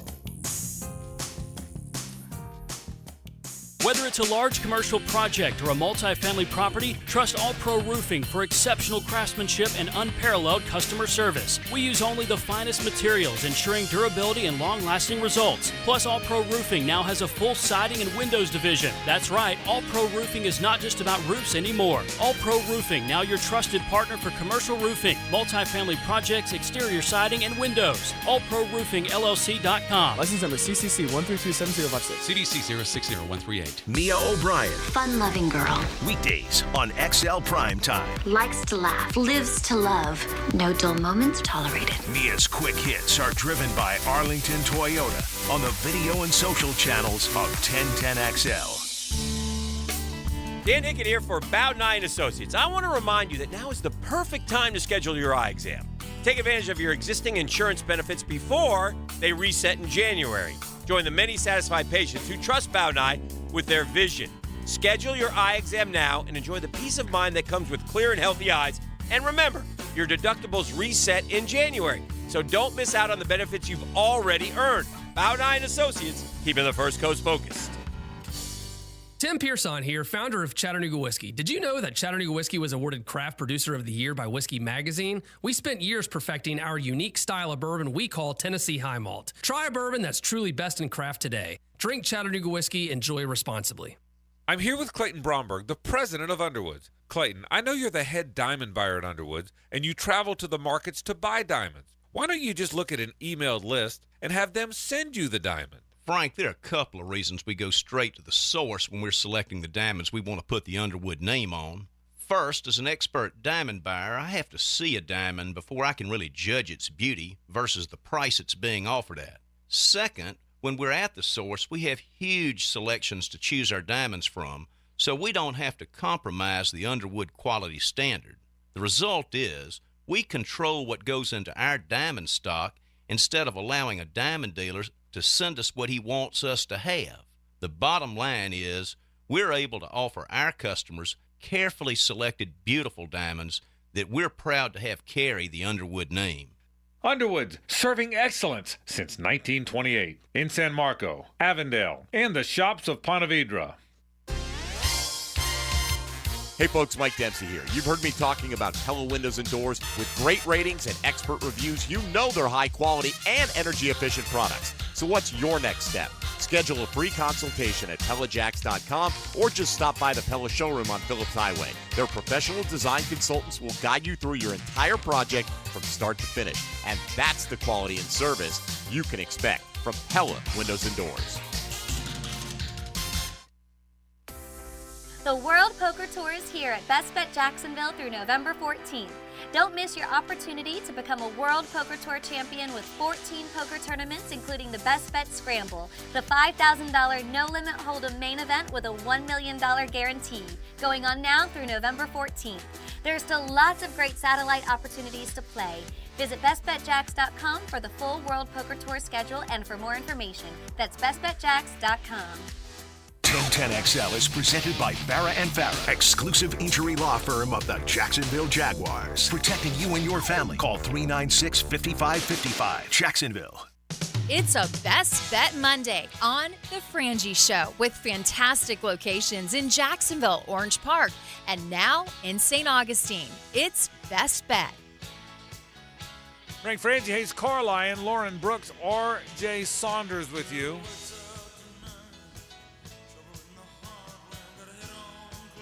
This, by the way, is a great little song called Badlands, Brooks. You probably knew that. I did. One of the great moments in concert history. I didn't see it. I saw it on DVDs. The DVDs were awesome. When he played live at Madison Square Garden, he does this, followed by Out in the Streets. One of the great 1-2s of all time. And you have that. You now have that the rest of your life. You think he'll play at the Sphere in Vegas? I don't know. I don't know enough about that. You've told me about it. Yeah, U2's there now. Why doing wouldn't he? A right? residency, Yeah. but that would be unbelievable. Yeah, wouldn't that be good? I'll go. So I'll definitely do. All right. So back to the Gators for a second. The Gators play. If you get Graham Mertz back, I will say this: you're ahead of the curve because as college quarterbacks go, he'll be one of the best returning guys coming. I got to believe that. I got to believe you're right. I mean, he's regardless of what his pro prospects are. Let's assume he's 18 touchdowns, 2 picks now, and 72%. Let's say he finishes 25-4, which is probably where he's at. He's only got 2 more games. Imagine having a quarterback put up those numbers and you still lose 7 games and don't make a bowl game. Well, that's right. That's how bad everything else has been. But let's say he throws 4 more touchdowns. That's 22 and 2 picks. It's 22-4. Okay, and and he's only thrown 2 picks all year. He may not throw another pick. But let's say he does. He comes back. He's one of the better returning quarterbacks. I mean, not necessarily the best, but one of them. Right, one of the better returning quarterbacks. Yeah. Miami's at home, and I don't think Miami's got a quarterback. Okay. Right. Now maybe they've got a guy. I mean, Ja'Cory Harris is redshirting or whatever. I saw the Emory Williams. I saw Emory Williams. I've seen Van Dyke, and you got him at home. Right. Okay. You got to beat Miami next year if you're Florida for sure. And you have UCF at home, who just killed Oklahoma State. Yeah, they did. But you got UCF at home. Yes. So you got to win that game. You got to win that game. Right. But it's not a layup. Yeah. No. Yeah. Neither of them are layup. No. But that's my whole point is you have to have a team that if you're trying to make it to year 4, you can't lose those games. Okay. You can't. Because then you got if that happens. A lot of your tougher opponents are at home. You got to beat Mississippi State on the road. And that right. And looks like as of right now, you should be able to. Yeah, and so you also play Texas A&M, who will have a first-year head coach. But right, that's another team with a first, and you get them at home. You get Ole Miss at home. You get LSU at home. You get Kentucky at home. You got a lot. It'd be nice to beat Kentucky for once, since Lincoln was in office. So even if you're even if you lose at Texas, at Tennessee, and you lose at Texas, at Tennessee, Georgia, and at FSU, and who knows? But for the sake of this conversation, who knows how good anyone's going to be by next year? FSU loses their whole team. Now they may be great again, but they're going to have a lot of players to replace. And Tennessee's not as good as we thought. Yeah, but and they'll have a new quarterback. Yeah, but who knows how good anyone will be next year? My point is, there's no reason you can't get to 7 or 8 next year. And if you get to 7 or 8 next year, then he gets the 4th year. Yes. And then he gets the players in. And then if he's no good as a coach, you fire him. That's my whole point with Napier is these people that want – you cannot – no matter how angry you get – and by the way, you're going to be angry Sunday. You're going to be angry Saturday night too because another whooping's coming. That's right. Okay, and one's probably coming the week after. And you're going to be angry on the Thanksgiving weekend because you got – so you got 11 days left of torture. Right. Well, 2 big days. Because people calm down by Monday or Tuesday, but everybody wants to fire every coach on Saturday and Sunday. Every fan base fires every coach on Saturday and Sunday. 50% of the coaches in the country get fired on Saturdays and Sundays. They just do. That's the world we're in. For better or worse, that's the world we're in. I do think, though, you just faced the best player you'll face. In Florida facing Jaden Daniels, you face the best player you'll face the rest of the season. Yeah, but no offense to Missouri and what Brady Cook's doing and Cody Schrader, and no offense to FSU and Jordan Travis and Keon Coleman and Johnny Wilson. Name? Cody Schrader. Okay, he's rushing for 800 yards against Florida. Okay. Jaden Daniels has put up. Can I give you the number? 27 carries, 800 yards, 6 touchdowns. With 200 yards receiving. Yeah, I'm just telling you. This guy's. I mean, he's Marshall Faulk. I watched apparently. that Tennessee game. He's going to rush for 800 yards against Florida. Jaden Daniels put up 410 yards against FSU. Jaden Daniels put up almost 400 yards against Alabama. He's a good player. Over 500 yards against Ole Miss. Well, and at least against FSU, you have a night crowd in the swamp. Right. That's going to help a bad defense. But regardless of what happens in these 2 games, I think they're going to lose both games. They're not firing him this year. So no matter how many of you want him fired, my buddy Matt Hazer, they're not – unless all of a sudden you find out he's cheating and stealing players or doing whatever, he's not getting fired. The 5 and 7 Gators, which is what they're going to be, the missing the bowl Gators, he's not fired. It doesn't matter whether you want him fired or not. He's not going to be fired. So what he has to get it to year 4, which is when he'll have all his players, and my guess is a pretty good roster by then. Should be. My guess now again, the Kelby Collinses and T.J. Searcy's and Jordan Castells and Bryce Thorntons, those are now true juniors. Right. So he's not getting fired. But he could get fired next year. He could get if they look. And the other thing is they've got to quit looking poorly coached. Well, they didn't look poorly coached Saturday. They looked like they were a disaster. And people say by the way, you know who gets people hate the coordinators. You ever notice that? Everybody hates the coordinator. That's because they're the easiest to fire. They're right. But, I mean, at some point, and I tried to explain this on Twitter, you know who Gator fans wanted to fire? Randy Shannon, Hyde Grantham, Patrick Toney, Austin Armstrong. Is it possible that the last 7 defensive coordinators don't all suck? That maybe the players weren't very good? Well, what do you expect? Again, this is where it gets back to it's just a bad build if you wanted success in year 2. You've got 2 true freshman safeties out there. Not because you've had 5 or 6 injuries at the position. Right. This was the plan. Right. Like, Jordan Castell and Bryce Thornton, they're out there because you feel like these are my best guys on this team. You're starting 2 true freshmen at safety? Look, unless that's Ed Reed and Troy Polamalu, right. And by the that's way, a bad plan for winning now. And winning in 25, it's a great plan. Because now they'll have seen everything in 2025, and you'll probably have a really good safety combination. So a gigantic key to next year's team is Graham Mertz coming back. It's a gigantic key. I think Gator Nation believes DJ Lagway is going to usurp him, and he will be the starting quarterback right out of the gate. Well, if that's the case, then you're not going to be very good. Because I can't remember the last time a football team was good, unless I'm missing one. I can't remember the last time a football team had a really good year with a true freshman quarterback. Well, Trevor won the national title, but he didn't start the first game. Well, it was Kelly Bryant for 4 games, then Trevor got in. But you're right. Trevor's an example. He's Trevor Lawrence. Correct. And Clemson was loaded. Yeah. I mean, absolutely loaded with talent. Yeah. But the other option would be Mertz is the quarterback, and you bring Lagway in when you want to run your quarterback. That's what they're going to do. It's going to be Leak and Tebow in 06. That's what I Mertz is going to be the starter. Lagway is going to be the situational player. And if Lagway beats him out at week 5, that means he's pretty good. But the point is, Graham Mertz coming back, the great irony is Florida fans cringed at the thought of Graham Mertz being their quarterback. will now cringe at the thought of him not. You know, I mean, if you think about it. Well, like I said, I think they are putting all their eggs in the basket of DJ Lagway because of what he's done in high school. I'm sorry. I'm with you, Frank. I think Mertz has been poised. I think fans are smarter than you give them credit for, that people give them credit for. I think fans follow it closely enough to know now that if your true freshman is starting at quarterback, you're probably going to have trouble getting to that 7 or 8 wins. I think most people I don't care what team. You're right. Trevor Lawrence was an exception. There haven't been very many. Yeah, he needs to play. I mean, again, I think it would help the offense to have that component. Right. You know, just like it did in 2006 with Tebow. And look, I'm not saying DJ Lagway is Tim Tebow. I'm also not saying Graham Mertz is Chris Leak. Chris Leak was an excellent college player, and Graham Mertz isn't. He's good. We'll see, next year what he can continue to develop into. But I do think that for Florida, the best plan would be Mertz comes back and is your guy. And early in the year, you're going to play Lagway just a handful of plays, and then as the season progresses, if Lagway can handle it, then you incorporate him a little bit more. But I would think the ideal situation is Graham Mertz is playing 75% of your snaps next year. Because here's what happens. Let's go through. I know there's not an East anymore next year, but for the sake of this conversation, let's go through the East. Georgia playing a guy that's never played. Tennessee playing a guy that's never played. Kentucky playing a guy that's never played. South Carolina playing a guy that's never played. Florida playing Graham Mertz, who will have had 45 starts by the time he gets there, by the time next year gets here.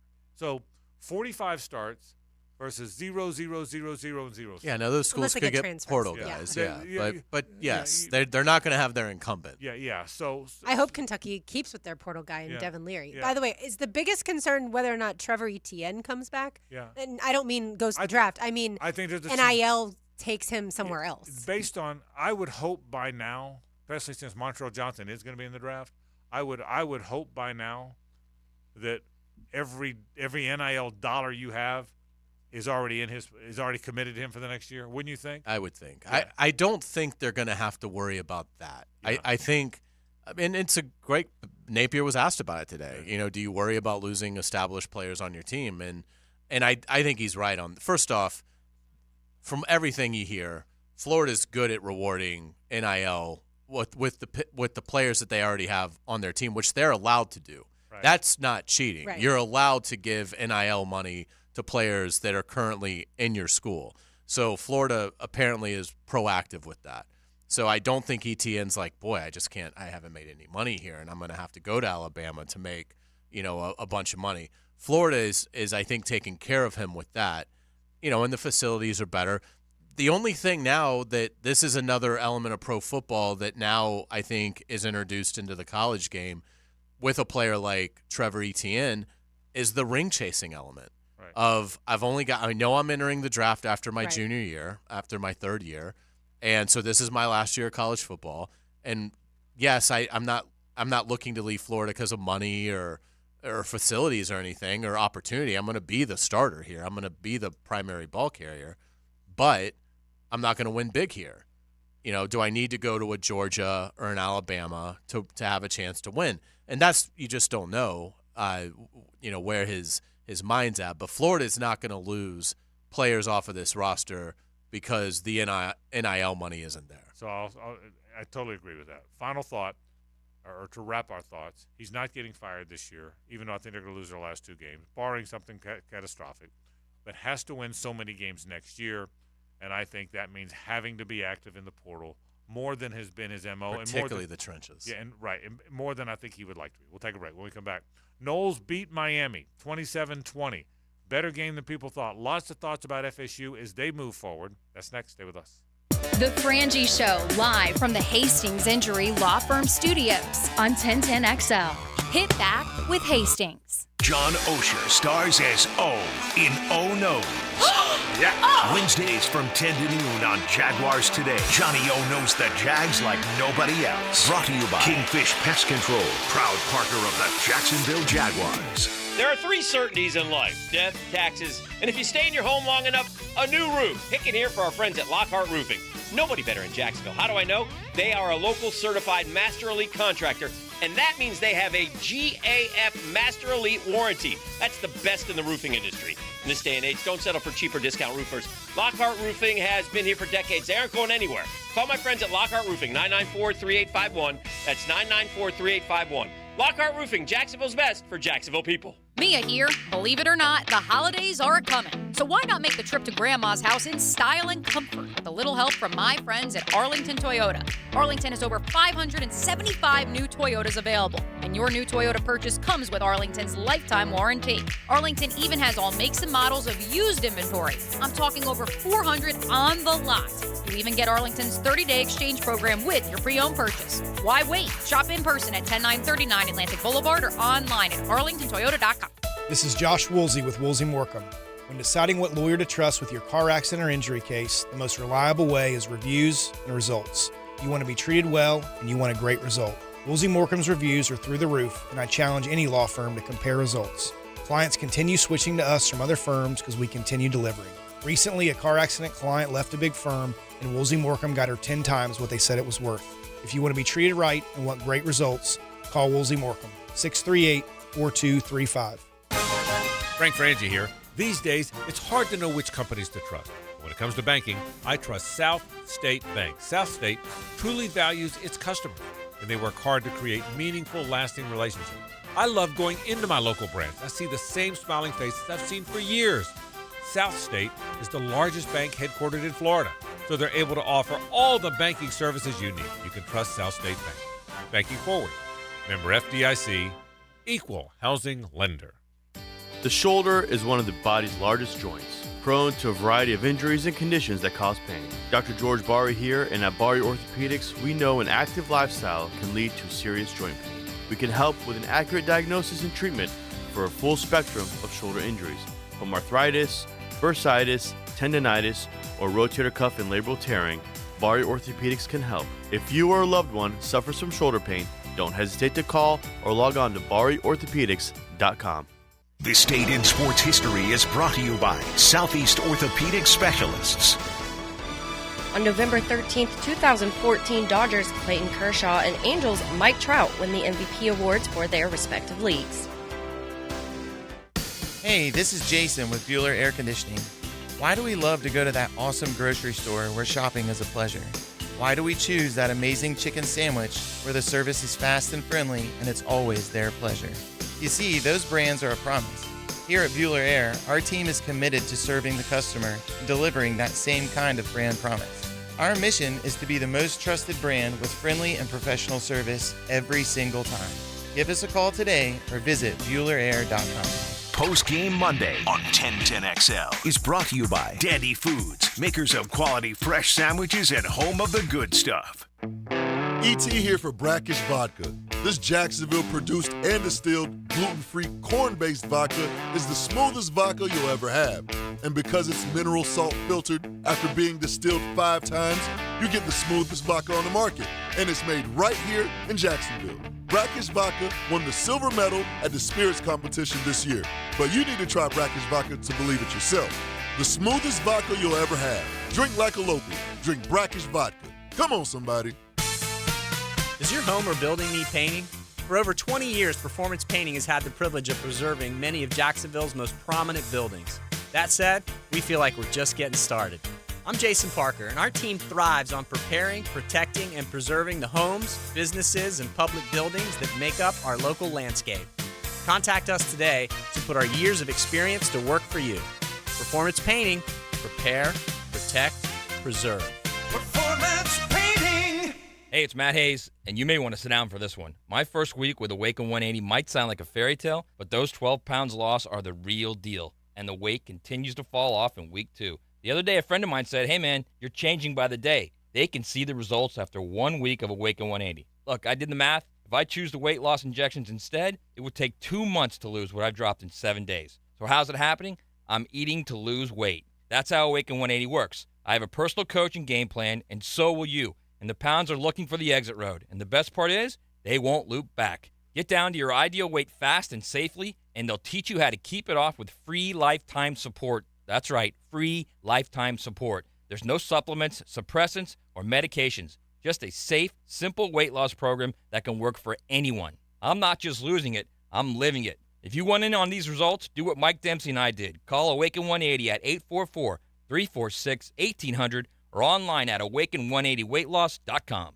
Hey everybody, Mike Dempsey here for Dandy Foods. Dandy Subs and Sandwiches. Look, we always want you to think about those great options as you're driving around Duval. But the beauty is, even as I'm dropping pounds, Dandy's got great options for me as well. Told you all about their protein packs, delicious salads that they have out there. They have fruit cups for on the go. You know what they have. Veggie snack trays. You can grab those on the go as well. Perfect, healthy snack. Dandy is the name to know when you're on the go. So stop into a Gate store anywhere around Duval and make yours a Dandy, and do it today. Frank Frangie here. This Thanksgiving, only at the Southern Steer Butcher website. For a limited time, order your never-frozen Amish-raised turkey. Raised with care, free from hormones, steroids, and artificial ingredients. For tasty tips and juicy breasts, choose Southern Steer Butcher. This is Dr. Kevin Kaplan, head team physician for your Jacksonville Jaguars. Here's the latest update on the Jags, brought to you by Baptist Health and JOI.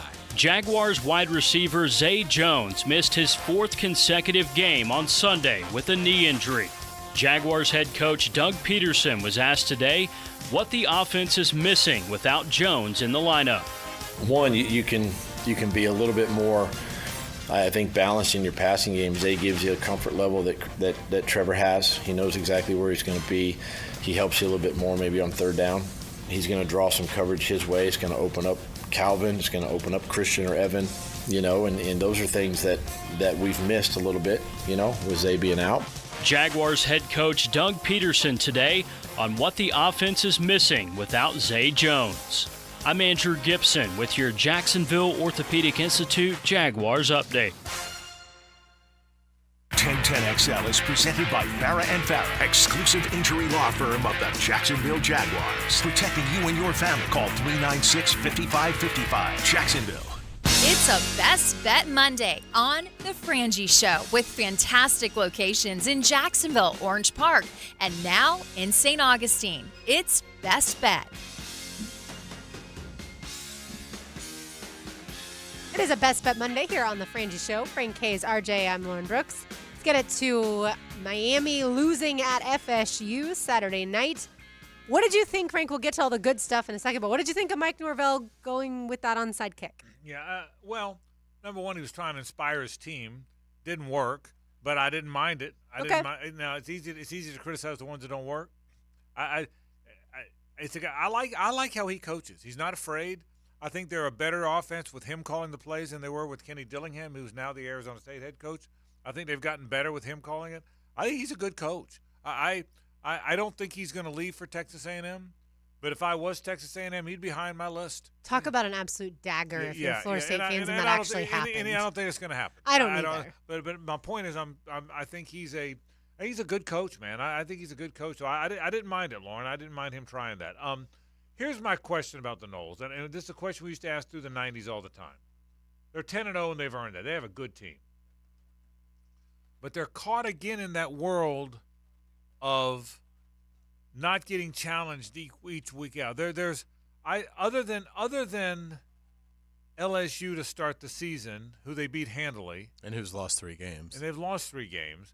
Clemson's playing better now, but they've lost a bunch of games.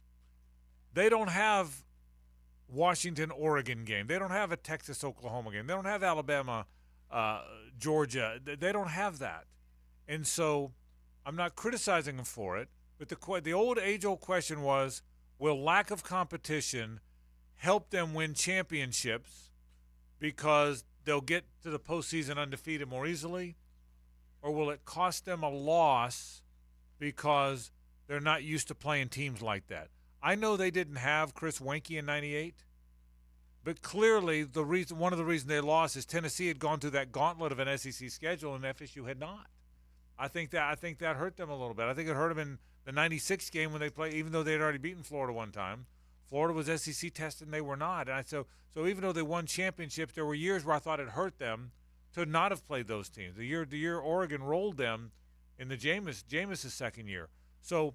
But there's other years they won titles because they kept getting to it, and they're really good. And listen, FSU's really good. Just because your conference isn't as good as other conferences doesn't mean you're not good. So But I watched that Miami game, and I found myself wondering, how would they do against Alabama or Georgia? FSU, I mean. Lose. You think they'd lose? Yeah. I'm not sure. I mean, I don't think it'd be like they'd Yeah. get embarrassed, but Yeah. I would pick You think Georgia and I'd pick Alabama. I'd pick over Georgia because I'd pick Georgia to beat anybody. Alabama, I don't know who I'd pick. I'd be torn on that one.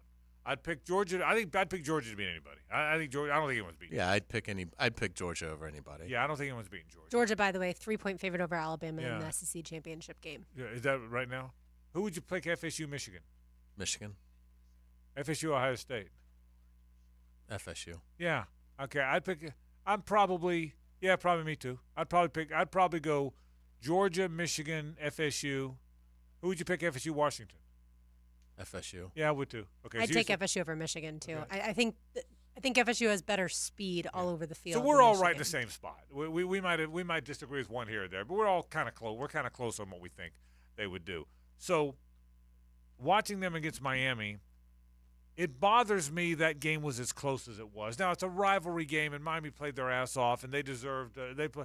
But a team that couldn't throw the ball at all was within a touchdown of beating FSU. That bothered me, and there's been too many of those for me. Again, they pull away at the end, but there's been too many of those. I mean, Duke quarterback doesn't get hurt. I don't know. I don't think Duke beats them. You see the score was 38-20. Man, I watched that game. It didn't feel 38-20. You know, so I don't. I'm very intrigued. They're going to blow out North Alabama. I think they're going to win easily in the Swamp. I think the Swamp Magic will help at first, and Florida's getting better offensively. I think Florida hangs around for a half of that game. Why do you think they'll get blown out? Like I think Florida State will win, but to kind of what your opening point is, I don't see blowout. I mean, Florida State hasn't really been blowing anybody out of consequence. But I think they're better than LSU. Now that game was at LSU.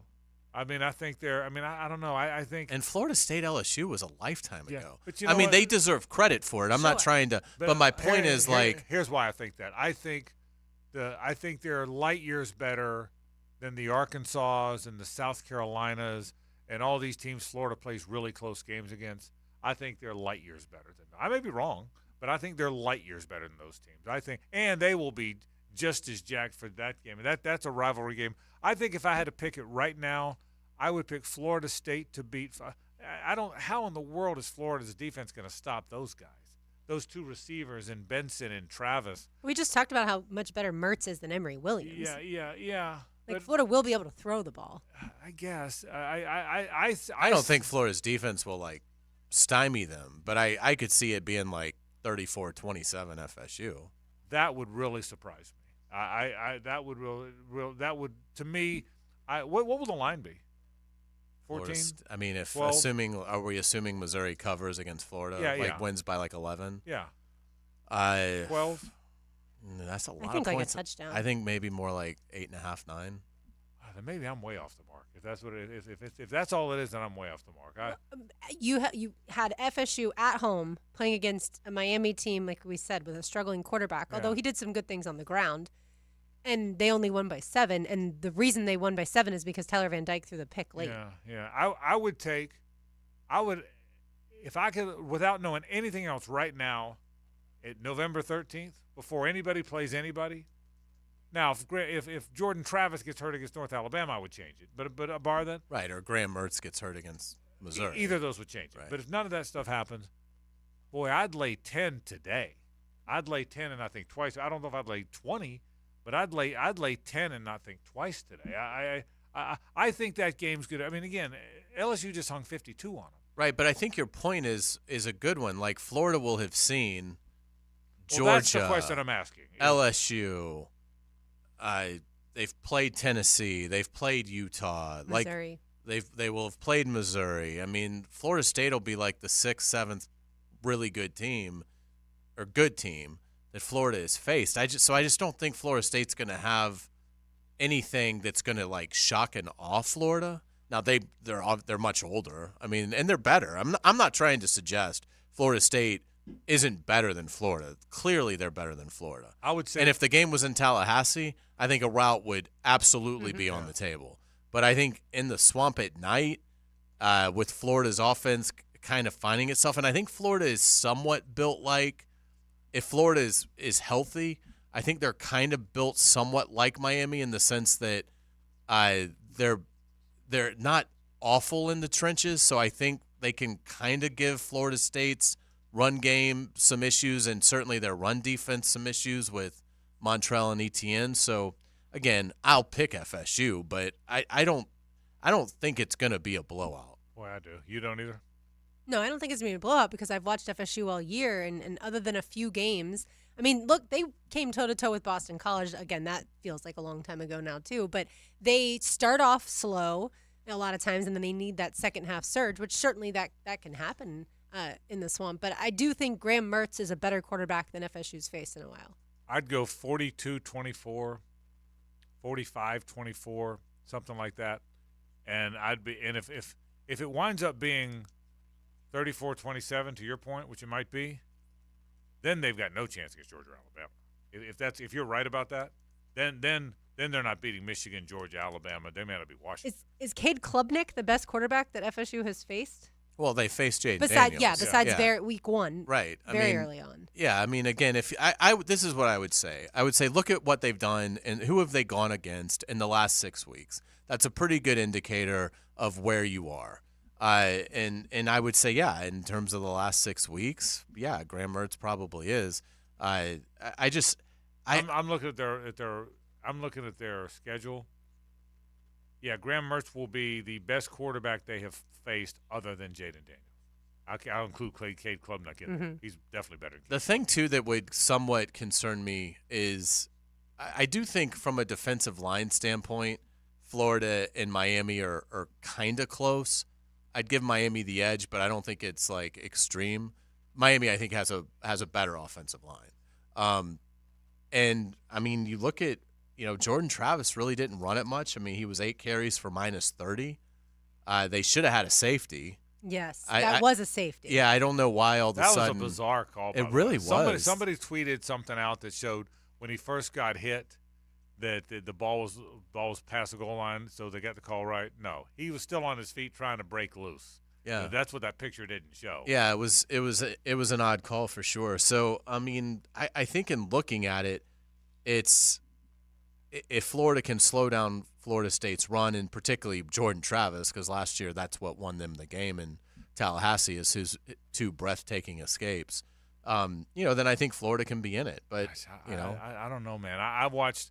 After watching South Carolina and Kentucky and Arkansas and LSU and Georgia and all these offenses against Florida, I mean, Ray Davis looked like Emmitt Smith. I mean, KJ Jefferson looked like the greatest quarterback in college football. I think FSU's going up. I'm definitely giving the Swamp a lot of credibility, I guess.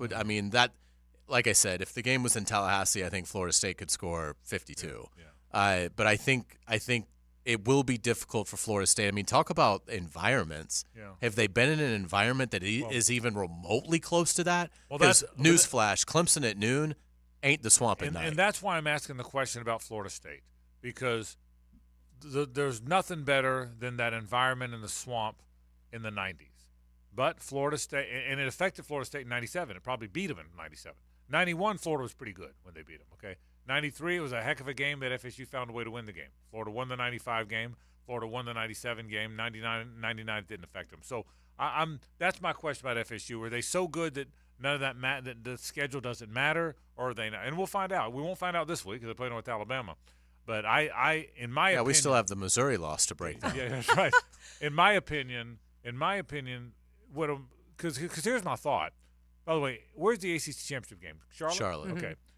If Louisville laid an egg against Pitt, Louisville's okay. They're not great, but they're okay. They're 1 point favorite against Miami. It's mediocre. Yeah. So, but I would think we'll see. I think Florida State after watching Arkansas, South Carolina, Kentucky, obviously Georgia, obviously LSU. When I'm watching these teams go up and down and up and down and up and down the field on Florida, I think FSU is better offensively than most of those teams. Maybe not LSU, but I think FSU's got dudes on offense. So I mean, I think you say, is Graham Mertz the best quarterback they'll have played? Probably right. Is Florida the worst defense they will have played? Probably. I know you said, wait a minute, ACC. Well, I'm sorry. I mean, Miami, Pitt, Wake Forest, I haven't watched enough. Duke, certainly. Syracuse. Syracuse, I haven't watched enough. I mean, are those teams? I mean, watching Florida on defense. I mean, they just allowed 700 yards. Well, yeah, you know? and that's the thing. I mean, how many Ray Davis have? He's over freaking 200. Ray Davis ran for. Who's Ray Davis? And that's why we said get ready for Cody Schrader. And then if Florida State routes Florida, you will look at the box score and see explosive plays by Trey Benson, Johnny Wilson, and Keon Coleman. Yeah. Those are the three guys that will have crushed Yeah, Florida. and I wonder if they can block Verse and all those guys. The other thing, too, that you have to account for, assuming Missouri beats Florida, where is Florida's mindset going into that game? I mean, are they really going to be fired up because they're playing for a bad bowl game? Are they going to really be fired up to play spoiler? Or are they just going to be basically like, thank God this is over. We have 60 more minutes of football, and then we can get out of here. Yeah, and I think there'll be some of that. I do think the rivalry notion of it will excite both teams and positively affect the play of both teams. I really believe that. But I don't know, man. I think Florida. I think Florida State will roll them. But we'll find out. We'll find out if they do or not. The question is, how will FSU? Is FSU play? Are they good enough, and are they tested enough when they get into that playoff? That's the topic. Are they good enough to go head to head? If they're better than Washington, but they draw Washington at some point, can they beat Washington, who's probably played some better teams? That's that's the question. Well, they're going to play, in all likelihood, either Georgia or Michigan. Yeah, you would in think, the semifinal. You would think if none of the suspension Harbaugh stuff affects it, you would think somehow, some way Georgia, Michigan are 1-2.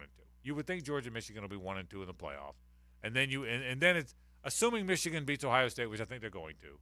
Then you would think it's Georgia, Michigan, and then it gets interesting. Is it FSU, Washington? Is it you know what I mean? But either way, if you're FSU, you're playing Georgia or Michigan in the semifinal. You would do it, and I think from what I've seen, that's a tough out for FSU. So we'll see. We'll take a break. Johnny O stops by to talk. About those emails today. How do you think those emails were? Saucy. I wonder if Johnny was enjoying those emails. Johnny O, the O Show's next. Stay with us.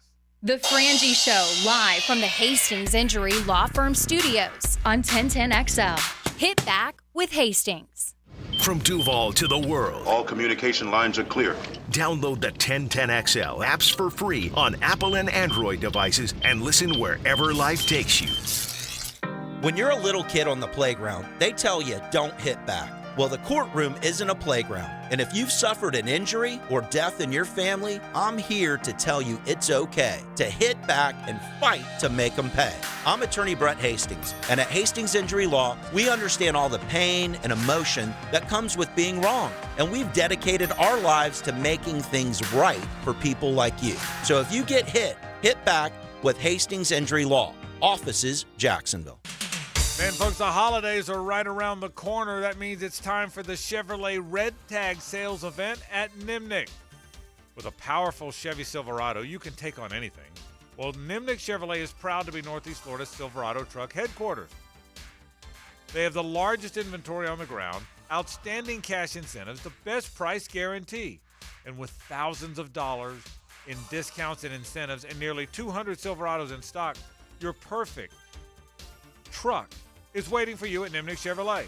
Plus, well-qualified buyers can get rates as low as 1.9% APR financing and no payments for 90 days on all 2023 Silverado 1500 pickups. You get the deal. The holidays are coming. The Red Tag sales event is here, and all kind of great prices and great products are available to you at Nimnik. So head there today, won't you? That's Nimnik, your friends in the car business since 1941. Chevy, find new roads. David Garrard here. Once again, Southeast Orthopedic Specialist has eased my knee pain with PRP treatment.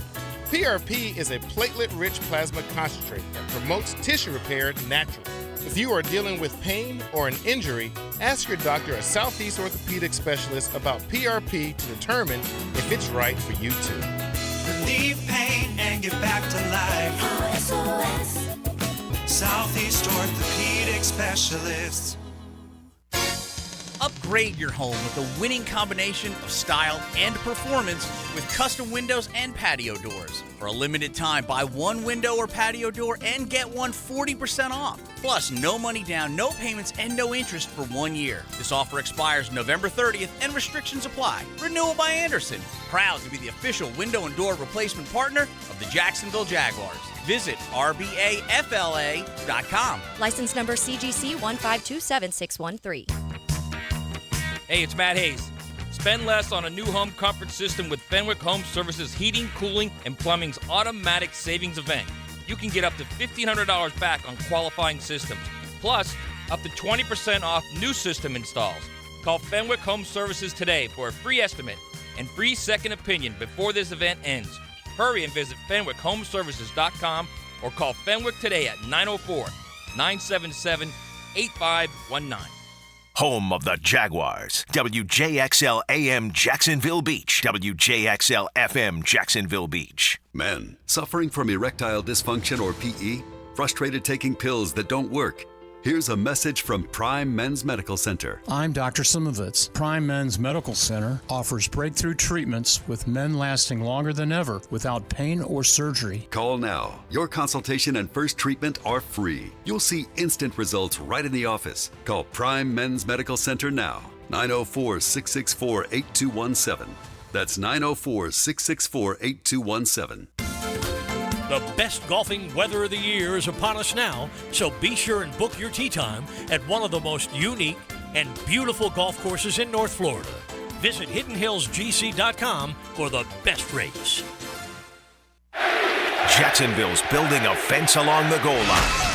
This is the Superior Fence and Rail Defensive Player of the Game. Superior Fence and Rail, where quality matters. Foye Oluokun styled and profiled against San Francisco. The Jags linebacker tallied 9 tackles versus the 49ers, and he'd also add 2 sacks to his stat line. Opposing offenses can't stop this defensive Titans' greatness, and they don't even come close to containing it. Foye Oluokun is your Superior Fence and Rail defensive player of the game. Superior Fence and Rail knows about exceptional customer service. From the first call to the final inspection, Superior's team provides first-class care with great communication, friendly installers, and quality fence products. There's a reason why Superior is the top-rated fence company in Jacksonville. So get off the fence and call Superior Fence and Rail for your new fence today. When you're on the fence, about a fence, SuperiorFenceandRail.com.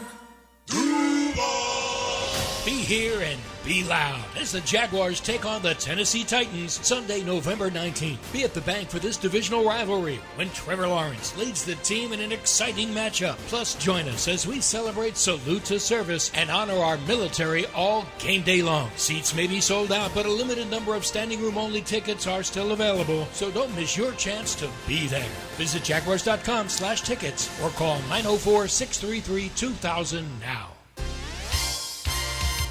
Hey, it's Mike Dempsey, and you know how I feel about Pella Windows and Doors. Great design, strongest warranties, and the highest quality product. I even chose Pella Windows for my own home. And whether you're a homeowner replacing windows or building a new home or a trade professional working with clients, I know the design experts at Pella will help your project run smoothly and look great. Visit PellaJacks.com or the Pella showroom on Phillips Highway. That's Pella Windows and Doors. This is your Southeast Orthopedic Specialist local sports update. I'm Andrew Gibson for 1010XL. This update brought to you by Monahan Jewelers. We had some wild games in the first round of the high school football playoffs on Friday night. And topping the list of incredible games was Bartram Trail at Navarre. The Bears won an offensive shootout, 67-55 on the road in the Panhandle. The 67 points scored by Bartram Trail were the most ever for the Bears in a playoff game. Bartram's previous playoff high was 62 points in a 62-10 victory over Ridgeview in 2011. Bartram will have to continue to be road warriors this Friday night as they go to Niceville for the second round. It's 63 degrees at 5 o'clock. Time and temp brought to you by Bueller Air Conditioning. Stay cooler with Bueller. 1010XL is presented by Farah and Farah, exclusive injury law firm of the Jacksonville Jaguars. Protecting you and your family. Call 396-5555. Jacksonville. Now it's time for the O Show with John Osher from Jaguars.com.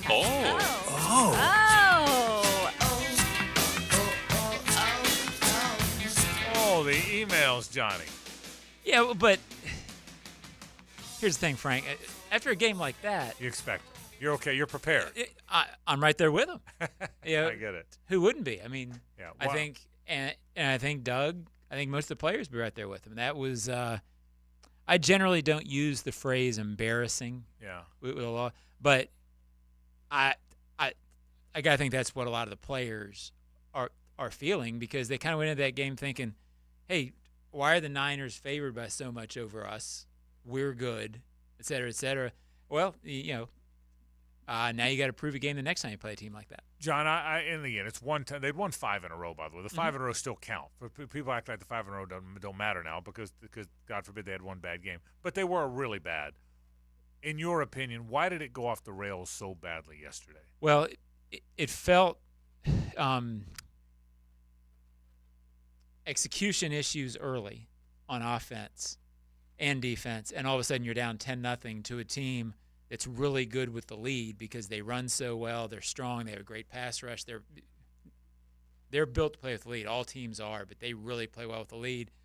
So then you sort of felt like the defense was finding its way late first, second quarter. They had sort of stabilized things.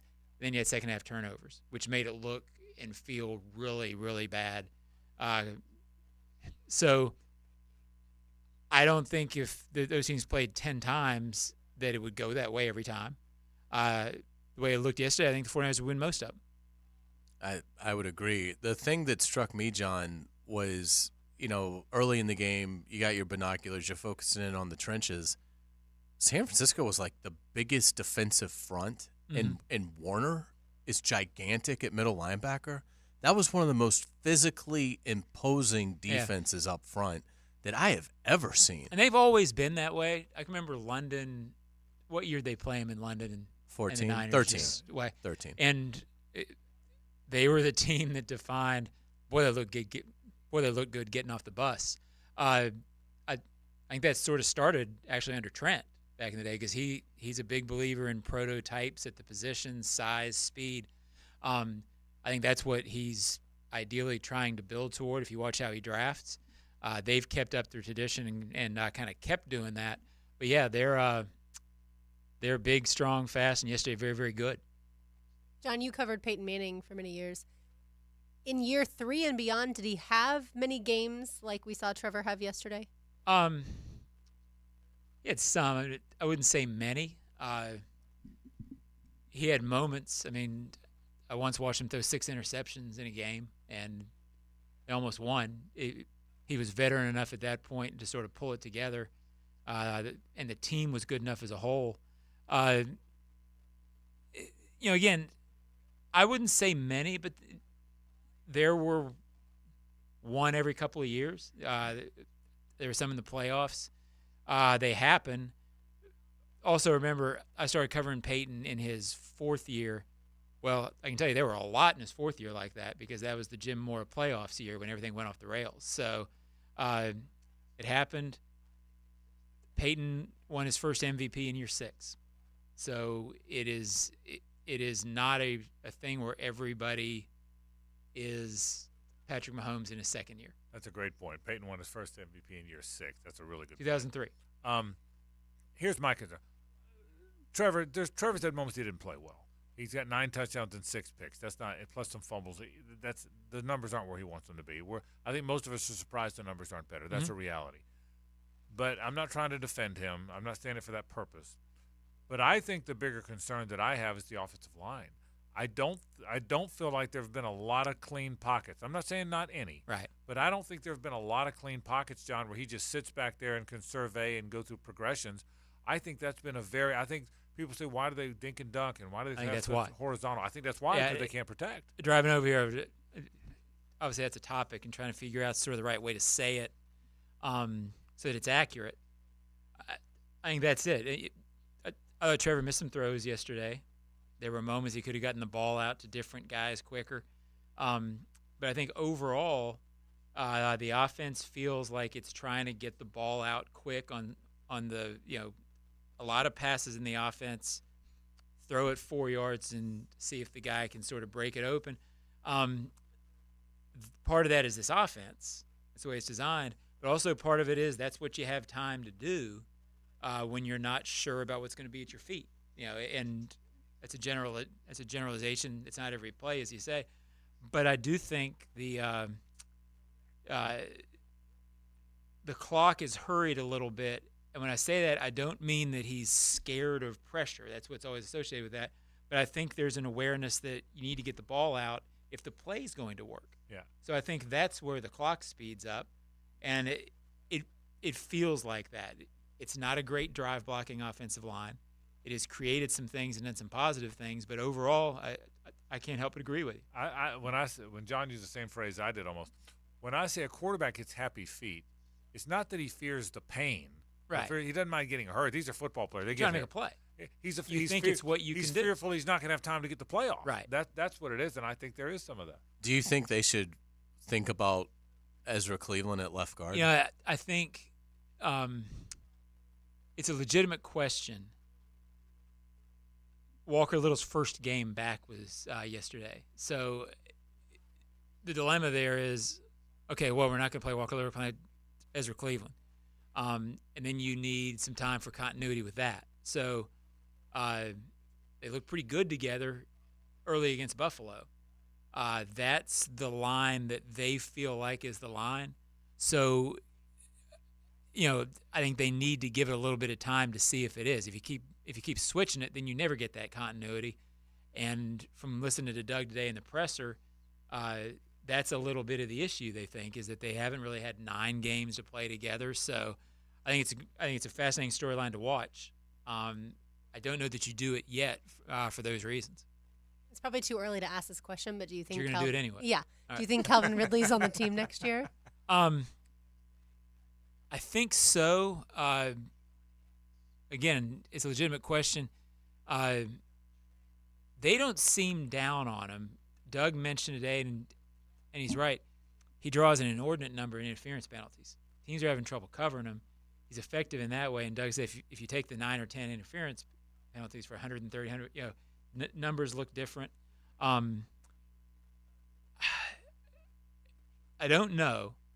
I think that the telling thing will be what happens when Zay comes back and how he looks, meaning Ridley, once they feel like the offense is as it should be.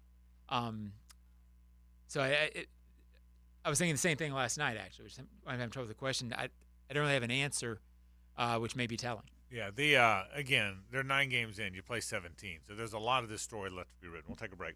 When we come back, what happens with the offense? I think the defense has played pretty well. And what problems does the Titans present in the last segment with Johnny O? Stay with us. The Frangie Show, live from the Hastings Injury Law Firm Studios on 1010XL. Hit back with Hastings. There's a reason Friday is our favorite day of the work week. Bingo. Pre-game Friday. This is your game plan. It's your stepping stone to the weekend. Pre-game Friday. Now we got a game. Is brought to you by Dream Finders Homes and MyBookie on 1010XL. Here's Linda Beaver. Ladies and gentlemen, it's finally here. Beaver's annual Black Friday silent sale. Every car on the lot will be discounted so low, we can't even show the prices on TV. Doors open at 6 a.m. Friday. First come, first served. And once they're gone, it's over. Plus, anyone who buys between 6 and 9 a.m. will get a big screen TV and $1,000 cash. Want more? We're giving away free oil changes between 6 and 9 a.m. The Black Friday silent sale only at Beaver Toyota and Beaver Chevrolet. You don't want to miss this. Hello, First Coast. I'm sure by now you have seen our bright green GFL trucks and containers throughout the greater Jacksonville area. We're an industry leader in solid waste and would love the opportunity to earn your business. We're committed to customer service, reliability, and have an unwavering focus on safety. Whether commercial or construction, let us haul your waste away. Call 904-760-5880 to get a quote today from GFL, Green for Life. This is Hayes Carline for Kingfish Pest Control, my choice for home pest defense, and according to the reviews, the absolute best service, quality, and value in North Florida. You too can bid farewell to bothersome pests and invite serenity into your home. Just go to jaguars.com/sweepstakes and enter the SWAT That Kit contest for a chance to win 3 years of free pest control if the Jaguars block a field goal at home this season. Only from Kingfish Pest Control, proud partner of the Jaguars. With Golden Hammer Roofing, enjoy the benefits of their 5-year workmanship warranty. Peace of mind knowing you're protected. There's no out-of-pocket should you have an issue. Having a transferable warranty is a key home selling point for the future. If there's an issue, we've been in the business for over 30 years and will answer the phone. Call or visit Golden Hammer today for their 5-year workmanship warranty. Golden Hammer Roofing and Gutters. Golden Hammer. The golden standard in roofing. In this moment,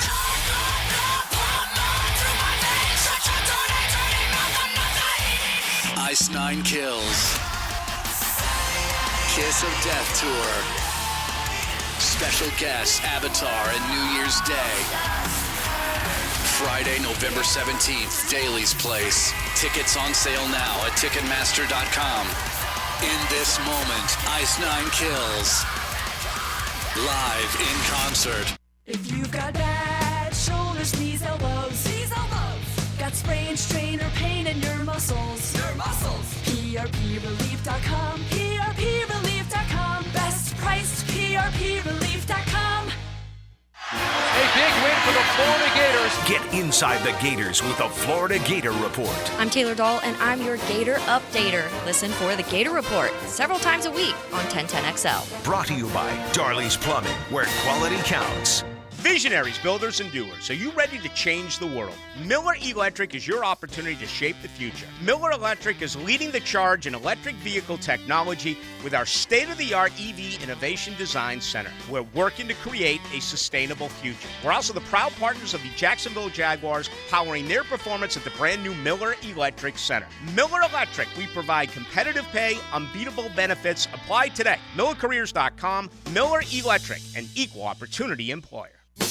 Toilet or shower not draining? Water bill high? So many issues you want to cry? Call Mr. Rooter of Jacksonville. Have your number 2 business serviced by your number 1 plumber. Let us do your dirty work. Call us today. Mr. Rooter. Hicken here with Zero Res. Let them help you get ready for the holiday. Book today and Zero Res will clean your carpets for only $49 a room. Let's give you 25% off your tile and grout cleaning. Zero Res, man. Spell it forwards or backwards. It's the right way to clean. Zero Res. Instant Keys. You don't have to go to the dealer. Instant Keys comes to you. Instant Keys saves the day if you have lost or broken keys. They can program new keys and remotes for nearly every make and model of vehicle at a fraction of the dealership cost. Fast, honest, and reliable locksmith service. Call 722-1111. Instant Keys. Instant Keys. You don't have to go to the dealer. Instant Keys comes to you. November is Men's Health Awareness Month, and Ackerman Urology is here for all your prostate and urological needs. Don't delay in getting screened. Call their new World Golf Village office and see an expert today. Visit AckermanUrology.com. We have a personal relationship with our cars. We sing together, we commute together, we even road trip together. It's a beautiful thing. That's why Ratify Credit Union offers a relationship discount program, so you can earn extra rate discounts on your auto loan. Plus, with an affordable auto loan from Ratify, you always get flexible repayment options to help get you and your car on the road. Get matched with a perfect auto loan at ratifycu.org. Ratify Credit Union. Make waves. Insured by NCUA. Equal Opportunity Lender. Pastor Joby Martin here with the Church of 1122. We are honored once again to partner with the Boys and Girls Club of Northeast Florida for the Great Futures Weekend, which includes golf and Mackenzie's 5K run at the esteemed TPC Stadium course. Help us continue to honor Mackenzie Wilson's legacy. That's Friday and Saturday, November 17th and 18th. You can golf or you can run. It'll be a great time. Additional info at MackenzieRun.org. Proceeds go to the Boys and Girls Clubs of Northeast Florida. 1010XL is presented by Farrah & Farrah, exclusive injury law firm of the Jacksonville Jaguars. Protecting you and your family. Call 396-5555. Jacksonville. It's a Best Bet Monday on The Frangie Show with fantastic locations in Jacksonville, Orange Park, and now in St. Augustine. It's Best Bet. Another segment with Johnny O. I will say this. Losing yesterday, despite all the fallout and meltdowns and whatnot, boy, this week's important now. With the Texans suddenly being better than maybe people expected, and it's a division game, all of a sudden, again, the math never matters. Never. You can't win a division in September, October. But boy, oh boy, it's an important game this week, John. Well, you can start winning it in November, though. And yeah, right. And I think everybody knew going into the 49ers game, it's easy to say, well, you'd rather win Tennessee and Houston than the 49ers. Problem is, when you lose the 49ers, that becomes real. So you've got to do it. They should win this weekend. The Titans are struggling in a lot of areas, and their line, especially their offensive line, is not what it was. That should play into the Jags' advantage. But division games are tough, and when's the last time they had one against Tennessee that was over at halftime? Yeah, I mean, that's right. It'll be a tight game. Yeah, it's just a 6.5-point line. So it's, you know, obviously, it's probably going to be a close game. But I do think the Jaguars have a lot of advantages in this game because I don't think Derrick Henry's going to get going against this run defense. And I do think the pass rush is going to harass Will Levis. And really the thing that strikes me, John, about the Titans, DeAndre Hopkins is having a fine season. But, boy, it seems like they've got nothing else in terms of a secondary pass-catching option that really scares you. Yeah, there's that. I know their concern more up there is that the offensive line is not what it was in their heyday. They're a rebuilding team, frankly, that is probably in the middle of a transition. They think they found their quarterback. They went after Hopkins for a reason because they need him, but he's the only guy, and I don't know if the weapons that they have, it's such a different beast than San Francisco that I don't know if you even apply what you saw Sunday to what you'll see this Sunday. I agree. I think the Titans, Henry is not necessarily being used the way he was before to dominate games and have a chance to wear you out.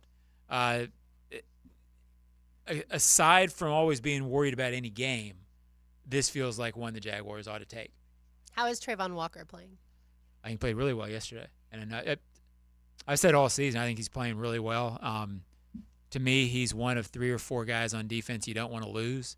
And I think his pass rush has been better the last couple of weeks or the last couple of games than it was before. So, I mean, I'm a Trayvon Walker fan. And I've gotten criticized for it, but I think he's, again, outside of Josh Allen and probably Tyson Campbell, he's the guy you at least want to lose, in my opinion. I'll say this. They have their defense has been pretty good. I mean, yesterday got out of hand, but I mean, as you go, let's assume Devon Walker comes back and plays well. Fatukasi's playing well. Roy picked up where he did last year, John, I think. Darius Williams is playing better than I ever thought he would play. He's not ever going to be a great player, but he's playing better than I ever thought he'd play. I think both safeties are playing well. I think both inside linebackers are playing well. Other than 2017 when they were all good, there haven't been many times when I feel like there's that many defensive football players who are playing pretty good football over an 8 or 9 game stretch. Well, I'm not going to get into comparing 17 and 23, but I'll do it. This is a much better run defense than that defense was. If you remember, when that team, there were games that didn't stop the run, and it was Katie bar the door. Yeah. And they traded for Marcel Darius in the middle of the season because they couldn't stop the run. Good point. They were a great pass rushing team when they got in that situation. They were vulnerable when they couldn't rush the passer. To me, this defense feels, I don't think it was bad yesterday until it got out of hand with the turnovers in the second half. I thought they did a nice job in some big situations. Trevor fumble at the 48, hold them to no points and keep them in the game right there. It felt to me like they were getting back into it, and then all of a sudden you had frankly, a weird, I hate to call it a fluke, but the touchdown pass to Kittle, great pressure from Trayvon, and sort of did like a hook shot pass and completed it. I don't know if they could do that again if they tried. Right. So I'm not saying that would have changed the game, but I don't think I agree with you. To me, the defense is something that if you think it was winning football the first 9 games defensively, there's no reason why it won't be that same thing in the last 8 games. It's really up to the offense to complement it, which is an amazing thing considering where you thought it would be, but that's what it is. How do you expect Doug Peterson to attack the Titans' defense? I thought you were going to ask to attack his team this week. I think there'll be a foot in the butt. I think it'll be relatively as they always are. I mean, they will want to run. I've gotten a lot of emails today about the offense is too horizontal. I think part of that is how they play anyway. Part of that has been the offensive line. So I think it'll be the same as they always do, which is to try to get the short passing game going, try to get Trevor some time, try to make some plays, and then stick with the run enough to allow Travis Etienne to make plays. How big of a loss if Jamal Agnew can't play for a couple weeks would that be? Real big on special teams. I don't realistically know how big it is on offense. They haven't really used that sort of Swiss Army knife type trick play stuff with him. It's never good when you lose the fastest guy in the offense, but it hasn't felt like they've used that. Where you are concerned with losing him is it seems like once every 3 games he makes a momentum turning play on special teams, which you always like to have. It should be one they can withstand. I said this earlier in the program, and I know it's not easier said than done, or this is easier said than done because the league's hard, and it's hard to block and pass and get open and whatnot. But however the good coaches do it, and Doug's a good coach, John, I would try and find a way to get Trevor going. I know you need to run the football, and you're better when you have balance, and Travis Etienne's a terrific back, and a lot of that horizontal stuff is what keeps your drives alive. I get it.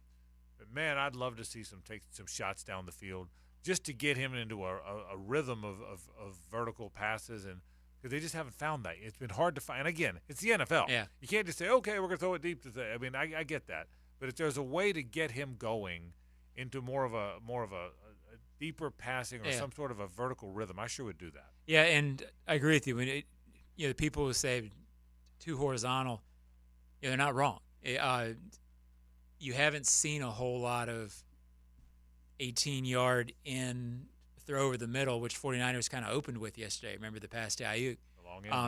So you haven't seen that. The reason you don't see it is downs and possessions early in the game are so valuable that you hate on 1st and 10 to chuck it deep, and now you're 2nd and 10 with an offense that's already having trouble in that situation. There's such an emphasis on keeping sticks moving, on good down and distance, that to throw one up just to stretch the defense is almost an antiquated notion these days because you're so concerned about managing the chains, if you will. So it's a tough nut to crack. That's why they don't pay me to do it. Are you ready to see Dearness Johnson over Tank Bigsby in terms of offensive touches? Well, yeah, I think you were yesterday. I think that's the trend, and I think Tank will have to earn his way back into it. Seems like. As far as the game on Sunday, is it going to be a thing that the Jaguars don't play well at home if they lose to Tennessee?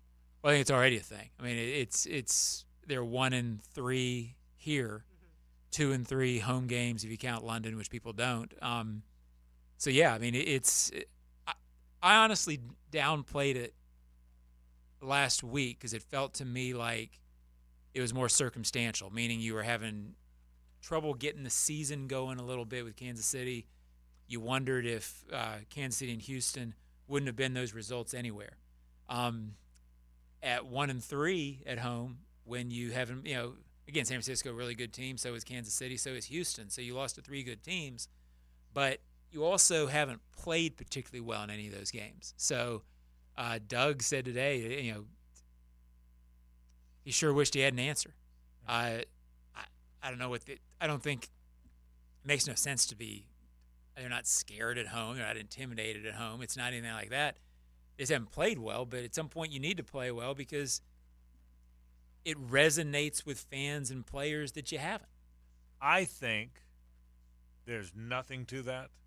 It just turns out that that's when the games fell and they played those good teams. I don't think it. I think if they had played the 49ers in San Francisco, it would have been the same result. I think the game. I just. It's hard. The good news is, it is hard to be a good road team. Right.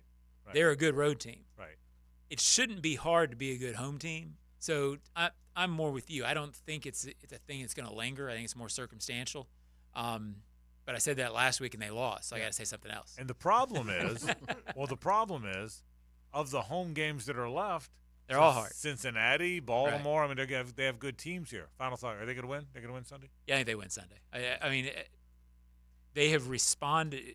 I think Doug is really good at reading his team, knowing what the team needs on a week. They've responded very well to this. 2 embarrassing losses, whatever that word means. Detroit and Houston, 5-game winning streaks followed them. They've responded well in the situation before. I don't know why they wouldn't again because they're the same team that responded well in week 3. So I think they're going to be fine the rest of the season. How fine they are will depend on how they can figure out the offense. Yeah, and it's got to start certainly with this week. Johnny O, that's the O Show. John, thanks, buddy. Thanks, Frank. Lauren wraps the program with news and notes after this. The Frangie Show, live from the Hastings Injury Law Firm Studios on 1010XL. Hit back with Hastings. This is Brett Musburger's Action Update, brought to you by Duck Duck Rooter Plumbing, Septic, and Air Conditioning, proud partner of the Jacksonville Jaguars. Now, here are the latest lines from my guys in the desert. After 10 weeks in the NFL, the AFC hotly contested for playoff positionings 1 through 7.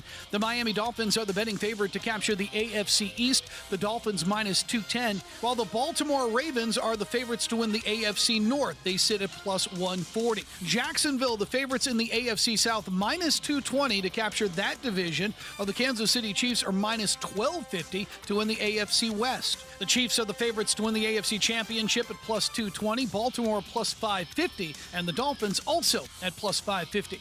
This update brought to you by Duck Duck Rooter Plumbing, Septic, and Air Conditioning, a proud partner of the Jacksonville Jaguars. I'm Tony Desiri with your VSiN Action Update on 1010XL. Winter in Jacksonville is mild, but you still want your furnace or heat pump at its best. Imagine a cold home when your heater isn't up to the task. Don't be left in the cold. Call Duck Duck Air Conditioning, your go-to mechanical contractor for top-notch HVAC services across Northeast Florida. Let us keep you warm and cozy. Contact Duck Duck Air Conditioning at 904-862-6769. Duck Duck Air Conditioning. Your comfort is our priority. 904-862-6769 or online at duckduckac.com. Big Chief Tire has been Jacksonville's trusted tire expert for over 60 years. Frank Frangie here. The holiday season is upon us, and they are here to ensure your festive journeys are smooth and worry-free. Gear up for holiday travel by scheduling service at one of their 5 locations. From tire rotations to custom wheels and more, the experts at Big Chief are here to ensure your vehicle is holiday ready. Visit the website at bigchieftire.com or call 932-0950 to schedule an appointment today. Dan Hicken here for Bowdeny & Associates. I want to remind you that now is the perfect time to schedule your eye exam. Take advantage of your existing insurance benefits before they reset in January. Join the many satisfied patients who trust Bowdeny with their vision. Schedule your eye exam now and enjoy the peace of mind that comes with clear and healthy eyes. And remember, your deductibles reset in January, so don't miss out on the benefits you've already earned. Bowdeny & Associates, keeping the First Coast focused. Why live with foot or ankle pain? If you have persistent pain, numbness, tingling, burning pain on the bottom of your foot, or swelling that doesn't improve with home treatment, it may be time to see Jacksonville Orthopedic Institute. Our foot and ankle specialists have innovative new options to help you get back in the swing of things without persistent pain that slows you down. Call JOI 2000 or go to joionline.net for an appointment. Prosser here for Lifetime Enclosures and Lifetime Flooring. Football season finally upon us, and with that comes cooler weather. If you've been wanting to upgrade your outdoor living space, you should call the experts at Lifetime Enclosures now. From glass lanais to screened-in enclosures, Lifetime Enclosures and Flooring is the best in the business, so give them a call today. Lifetime Enclosures and Lifetime Flooring. Showroom just off Phillips Highway. Proud partner of the Jacksonville Jaguars. He used to cover the Jags. Now he's a CBS Sports senior NFL writer. Well, I believe you got everybody's attention. He's Pete Prisco. Friday afternoons on The Frangie Show. Brought to you by Showtime Sports Cards and Collectibles on 1010XL. Now at Hodges Mazda, the 2024 Mazda CX-5 offers an elevated driving experience that invigorates both body and mind. Lauren Brooks here. Now during the Season of Inspiration sales event, purchase a 2024 Mazda CX-5 with 0.9% APR for 36 months plus no payments for 90 days. Yes, I said 90 days. Our professional, non-commissioned sales team always puts your best interest first. And every vehicle purchased comes with 2 years free maintenance. Visit Hodges Mazda today or shop online at HodgesMazda.com to discover the Hodges Mazda difference. See dealer for details. Terms and fees for qualified applicants expires December 1st, 2023.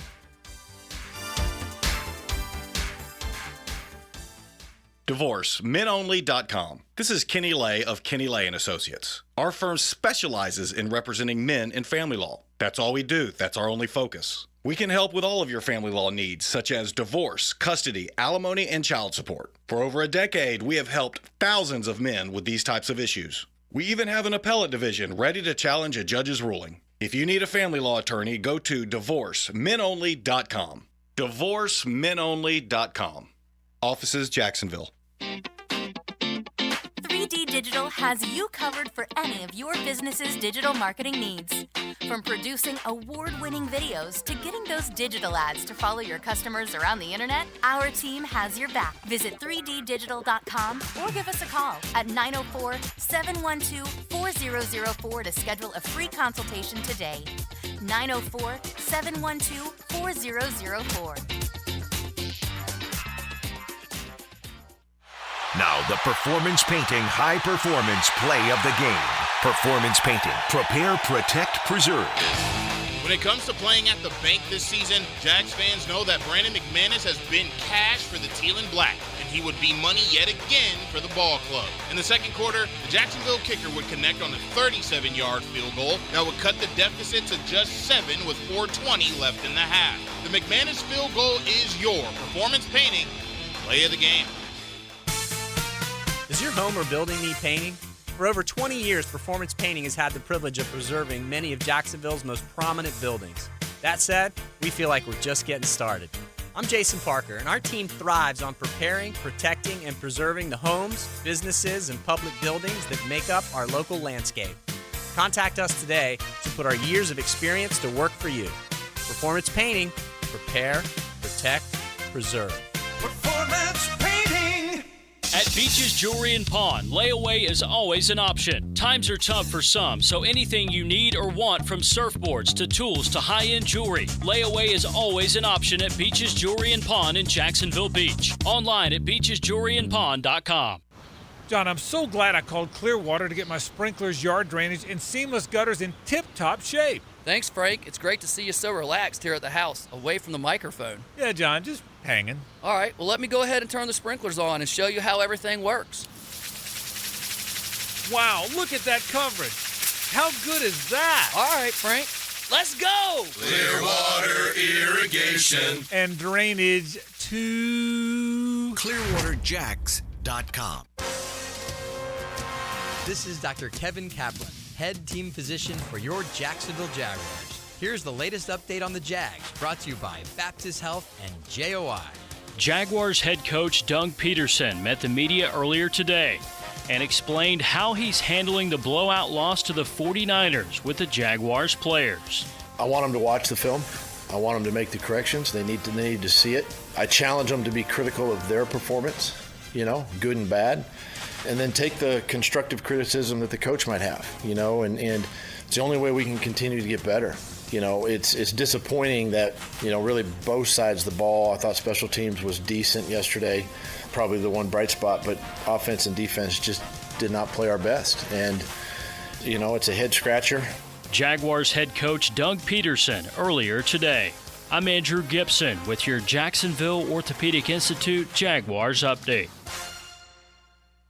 1010XL is presented by Farah & Farah, exclusive injury law firm of the Jacksonville Jaguars. Protecting you and your family. Call 396-5555. Jacksonville. What's going on in the world? It's time for Frangie Show news and notes. Here's Lauren Brooks. All right, gentlemen, I'm going to give you this nugget from Mina Kimes. She tweeted this out a little bit ago. Trevor Lawrence's pressure/sack numbers are misleading because he gets rid of the ball so quickly.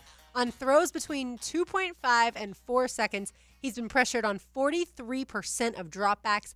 That is the highest rate of any quarterback in the NFL this year, worse than Daniel Jones. Yeah, I didn't know that, but it doesn't. But it supports your theory. Yeah, I just think, and again, I just think that's the biggest area of concern. There just don't seem to be very many clean pockets where he can sit. Look, it's the NFL. Guys are good at football. You're not always going to have clean pockets. But I thought Brock Purdy had them all day yesterday. I thought Brock Purdy could go through 2 or 3 progressions all day, and it just doesn't seem like to me that Trevor has many opportunities to do that. He does not. The offensive line's got to be better. Yeah, they certainly do. Elsewhere in the NFL, we talked about the Texans. C.J. Stroud joined Cam Newton and Andrew Luck for the most games, that's 3, with 350-plus passing yards among rookies. With 8 more games yet to play, his 15-2 touchdown-to-interception ratio is still tracking towards breaking Dak Prescott's rookie record. His was 23-4. Yeah, I mean, look, he's really good. We've talked about that enough well before he was even drafted. I'm not surprised, Lauren. He is a really good player. And he'll look, the league will punch back at some point. It always does. But right now, C.J. Stroud's playing at a great level. He really is. I'm curious to see how they respond against Arizona because they've got to learn how to handle success. They had it going, then they lost to Carolina. Now they've picked it back up. So, can they defeat a bad Arizona team, but an Arizona team that does have Kyler Murray back who does give you problems as a defense? It was a wonderful win yesterday for Houston. C.J. Stroud, I think, does deserve conversation in the MVP running because he's single-handedly lifting a team that was supposed to be one of the worst ones. And as of now, they would be in the tournament. It's a wild card team. So a lot to like about C.J. Stroud, but they're going to now have to prove that they can take care of the, quote, easy ones. Yeah. And they didn't do it against Carolina. And I think the Arizona game is going to be very dicey for Houston. And I will say this, and I'm not knocking them. They deserve every lauding they get. But Cincinnati dropped a winning touchdown pass. Right in his hands. Right. I mean, that ball, that was about as bad a drop for the significance of it as there's been in the NFL this year. Getting into college football, CBS Sports' Dennis Dodd has a few names that could be the next Texas A&M head coach because if you missed it, Jimbo Fisher was fired. He was 45-25 overall. Duke's Mike Elko, Oregon's Dan Lanning, Ole Miss's Lane Kiffin, UTSA's Jeff Traylor, and USC's senior analyst, of course, former head coach Cliff Kingsbury. Yeah, I would be surprised if it's Kingsbury. I'd be surprised if it's somebody else, one of the next to last guy you said. UTSA. Yeah, I don't think it's him. This is the school with all the money in the world to spend. I would guess Lanning's the name you keep hearing. If he wants it, he probably could have it. I'd keep an eye on Mike Elko. He was there. He was their coordinator there, and he's a really good coach. And that's a no-brainer for him. Yeah. Absolutely. Right. Like with Lanning, it's do you leave Oregon, when you've got it going and you've established yourself there, for Texas A&M where the money is spectacular, but look, they're kind of crazy. I mean, for what their expectation level is, and considering what they've been. So I think it ends up being Elko. And honestly, if you take that A&M job, you're always the other school in your state. Always. That will never change. Who now, by the way, also is playing in the SEC. Correct. So you're losing that recruiting edge. Yeah. So you're the other school in your state, and you're in a brutally hard conference. So I agree with you. Is Bo Nix the leader for the Heisman in your minds right now? It's funny. A bunch of us that are voters have these conversations. He was. Bo Nix was my guy probably before Saturday night. Okay. I've got to be honest. Jaden Daniels is in the mix now. I've got to believe. I thought it was Nix, Penix were probably 1 and 2 for me. Jaden Daniels was 3rd, 4th, somewhere thereabouts. Boy, doesn't Daniels have to be at least in the conversation of 1 or 2 now? I would vote Jaden Daniels if I had to vote right now. I mean, he's got, just ridiculous numbers. He's over 3,000 yards passing with 30 touchdowns. And, I mean, his rushing's got to be incredible, too, with what he's done the last couple of weeks. Yeah. So, I mean, he's at, let's see, this year he's got 918 yards rushing, 8.1 yards a carry in a level of football that counts sacks against you for your rushing total, and 8 touchdowns. So he basically has 4,000 total yards of offense and 38 touchdowns in the SEC and playing Florida State. Yeah, I would give it to Jaden Daniels. It's not his fault that his defense has struggled 3 times in losses. Yeah, I think that's the thing. Yeah, it's not his fault. Yeah. To me, I would absolutely say that Jaden Daniels right now is because of the dynamic and charismatic way with which he plays.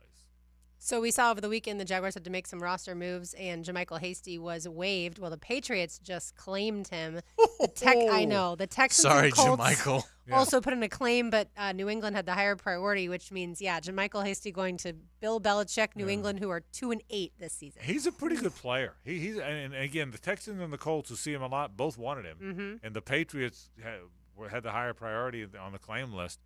I think there's some NFL football. Yeah, you're right. He went to an awful place right now. Poor guy. But I think there's more. I think there's more NFL football for JaMychal Hasty. I think he's a pretty good little player. I really do. It's going to be a tough couple months for JaMychal.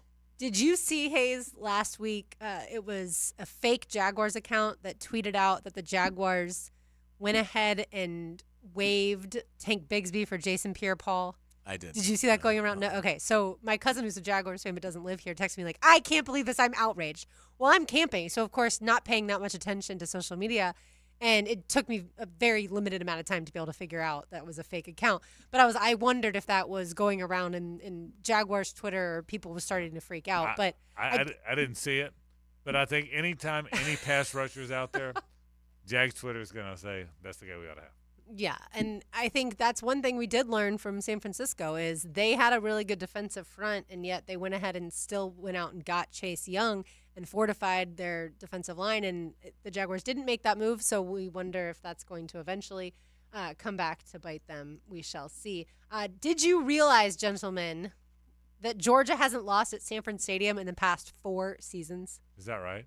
They haven't lost anywhere in 3, right? I mean, so... Look! Watching them, I think Ole Miss is pretty good. They put 52 on them. And I know Ole Miss is better offensively than defensively. I don't think anybody gets Georgia. Maybe Alabama hangs around for a while. I don't think anybody gets the Dogs. I don't see. I mean, and Michigan's really good. Michigan's as tough as Georgia, but Georgia's tough and fast. I mean, Carson Beck, they haven't missed a beat with him in there. No, they certainly have not. What did you think about Michigan beating Penn State without Harbaugh on the sidelines? Yeah, that was such an odd story. James Franklin is the biggest choker in sports right now. I mean, he just can't win a big game at all.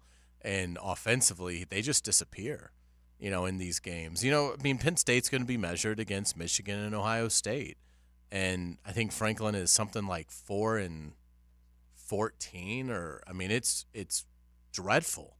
And it's been worse lately. And so, I credit Michigan. Michigan's going to be tough to beat because now they're going to be able to play the ultimate it's us against the world card, which is very galvanizing, particularly for a quality team. So I don't think they're going to win the national title, but I think if I had to pick the final now, I would pick it Georgia versus Michigan, with Georgia winning. But I was not at all surprised that Michigan took care of business against Penn State. I thought how it was handled only more locked in that the Wolverines were going to beat Penn State. And one other quick note about Georgia, Brock Bowers back. He was able to play against Ole Miss. All right, time now for today's takeaways. Now, today's takeaways, brought to you by Key Buick GMC, where our family dealership has been helping families buy vehicles for over 50 years. My takeaway is that the Jaguars are going to respond from yesterday's debacle, and it was a debacle. It was all Fs across the board, as it should be. But I'll take a disaster after a 5-game win streak. You give me 5 wins in a row, and I don't care what the 6th game looks like. And I have every confidence that they're going to respond and play very well against Tennessee on Sunday, and will play very well against Houston the week after. So I think this ends up falling into blessing in disguise for the Jaguars. Again, they don't discount how hard it is to win 5 games in a row.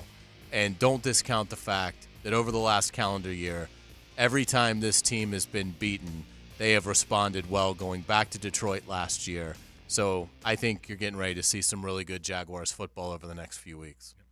Yeah, my takeaway, the fact that the Jaguars offense has still sputtered this point in the season, it shocks me. I definitely thought Calvin Ridley would be targeted in the first half. The fact that he wasn't was also surprising, but I do think they get back on track. This isn't the Titans team that we've had to fear in the past. I do think the Jaguars get back in the win column on Sunday. And let me go back to one quick point I made earlier about Florida. We talked about how many older guys got kind of run off or left or whatever the reason was, and that's why they're playing so many young guys. Someone had this on Twitter. I just saw this. Xavier Henderson leads Cincinnati in receiving, is 6th in the Big 12, Hayes. Menzies, the right tackle for Tennessee, Tarkin and Braun are all starters on good offensive lines. Antoine Ryland Powell is ninth with sacks and might be the ACC Defensive Player of the Year. Andrew Chatfield also has 9 sacks. Tyron Hopper, you talked about him, is probably a second rounder. Some cornerback named Young, I don't know who that is, and a safety named McMillan leads Pitt in tackles. So part of the thing is you're playing a bunch of young guys if you run off all your older guys that you didn't recruit. Yeah, I mean he's acted since the beginning like he has 4 years to build this, and I just think it's naive. Yeah, interesting stuff. So, all right, let's say hello to Rick Ballou. Now, the 2-minute drill, brought to you by Tire Outlet.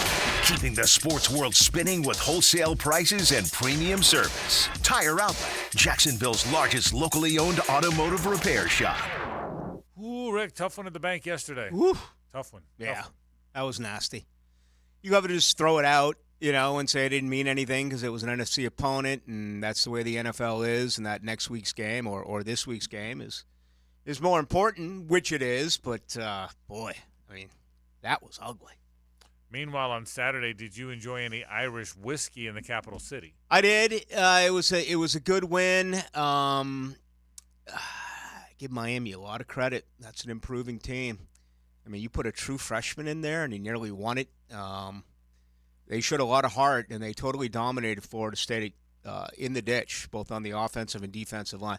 Florida State's leaking oil, and they're not as good now as they were earlier in the year. I'll give them credit because they find ways.